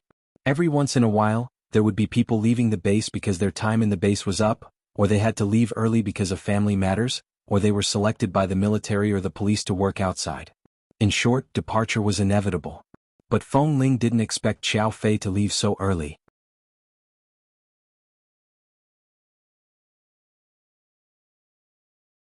Chapter 938. But leaving the base didn't mean that they wouldn't meet again in the future. The Chow family was also in Los Angeles. If there was a chance, they could have a meal together occasionally. Feng Ling didn't feel too sad and just nodded. You really have a bland temperament. Xiao Fei sighed and raised his hand to rub her soft hair. Feng Ling had always been very grateful to Xiao Fei for taking care of her, but she didn't know how to express it, especially when others were good to her. She was grateful but didn't know how to thank them. In the evening, Li Nanheng came back. When he entered the door, he saw that although the carpet was neatly tidied up, it was still different from when he left during the day. There were also fruit plates and other things on the sofa. Kay came this afternoon? He glanced at the suitcase standing in front of the bedroom door. And he came. The other members of the sniper team also came to take a look. No wonder. Li Nanheng looked at the messy carpet. It looks like it has been trampled by a group of wild monkeys. Feng Ling, wild monkeys? Xiao Su had seen Xiao Fei talking to her outside the kitchen. Later, when Xiao Fei left with the sniper team, Xiao Su walked past her and said, "Your great sage heaven's equal is by your side. Don't be blinded by a wild monkey." She laughed for a long time because of these words. Xiao Fei was, after all, the deputy drill master of the base and came from a prestigious family. He was tactful and considerate, unlike Tam, Kei and the others. If they were like monkeys, they were like the others. Even if Xiao Fei was one of them, he was definitely the military counselor of the monkeys. He was gentle and steady. "I've tidied up. It may look different from when you left. Let me tidy it up again," Feng Ling said and was about to go over to tidy up the carpet. As soon as she walked over, Li Nanheng, who was standing by the carpet, suddenly grabbed her collar and stood up. Caught off guard, she stumbled and abruptly bumped into his arms. The man casually pressed her shoulder, causing her to throw herself into his arms. The man held her shoulders and looked down at the furry head in his arms. He raised his hand and touched her hair again. "I'm not blaming you for messing up the house. Why are you in such a hurry to clean it up?" Why did his tone sound like he had a mischievous little wife at home who needed him to worry about, and was hurrying to coax her after returning home? Feng Ling quickly moved away from his arms and looked up to see that he was looking down at her in a good mood. The girl had taken advantage of his absence to wrap her chest cloth again. She had also changed her clothes into the white short-sleeved t-shirt that she usually wore. It was no longer as loose as it was a few days ago, and it no longer exposed her shoulders and collarbones. But Li Nanheng found that his infatuation with her didn't seem to be just physical. Even though she looked like this, as long as he approached her, he seemed to have some reaction. If it weren't for the light in the living room being too bright, if it weren't for her clear eyes, he would have done something. This time he couldn't use drinking as an excuse. After all, he didn't smell of alcohol at all today. So the next time he wanted to do something bad, should he buy a bottle of wine in the supermarket downstairs and drink a few mouthfuls before coming up? Just as he was thinking, the doorbell suddenly rang. Li Nanheng looked at her. "Who did you call over?" "Feng Ling." "No, they went back in the afternoon and I don't think they will come back again. They are afraid of being taught a lesson by you. How could they come here and put themselves in danger?" What she said made sense. Those brats dared to come in for a few hours because he was not here. Who else could it be at this time? Li Nanheng turned to open the door. Feng Ling didn't think much, squatted down and continued to lay the carpet. Not long after, she heard the door being opened. Suddenly seeing the woman standing outside the door, Li Nanheng's eyes were cold. "Why are you here?" When Feng Mingzhu saw that the person who opened the door was really him, she immediately smiled happily. "I heard that something happened to your 11 base recently. You didn't return to the base recently but lived outside. It seems that it's true. You are actually here." The Feng family and the Li family had always been connected. The Feng family would naturally know that there was a conflict between 11 base and the military. It was not surprising that Feng Mingzhu would hear about this. "How did you find this place? Following me?" Li Nanheng stood in front of the door and had no intention of letting her in. His eyes were cold, without warmth, and he was not polite. "If I had the ability to follow you without being discovered by you, I would have followed you long ago." Feng Mingzhu stuck out her tongue slightly at him, gentle with a bit of playfulness, happiness, and faint expectation. "I heard that you are here, but I don't know which building you live in. My car is parked downstairs. Just now I saw you driving back and parked next to my car. Then I followed you in and saw that the elevator stopped on the 10th floor. I guessed that you should live on the 10th floor, so I came to give it a try. I didn't expect that I would really find you." He had never been interested in Feng Mingzhu's past, nor was he familiar with her car.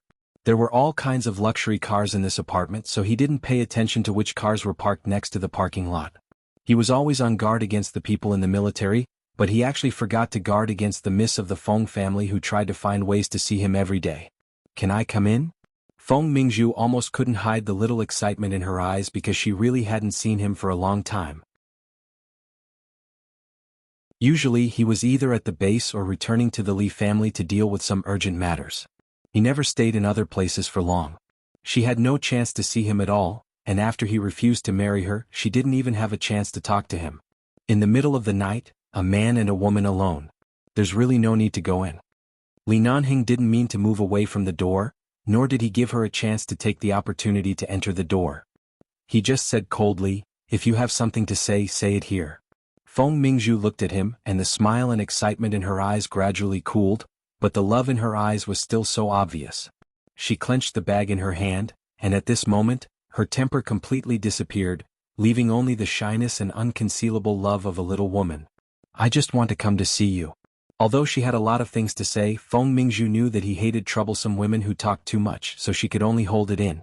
She just wanted to open up a channel of communication with him, and not be unable to see him again. You've seen me? Can you go now? Li Nanhing really had no patience for women like Feng Mingzhu, and his eyes were full of impatience. You're tuning in to the Han Li's Wuxia Adventures YouTube channel. We're so grateful for your support, and don't forget to subscribe to join us on this incredible journey through captivating stories. Your generosity through donations truly makes a world of difference, as it's the primary source of revenue that allows me to expand and enhance this channel for you. Thank you from the bottom of my heart for being a part of this adventure.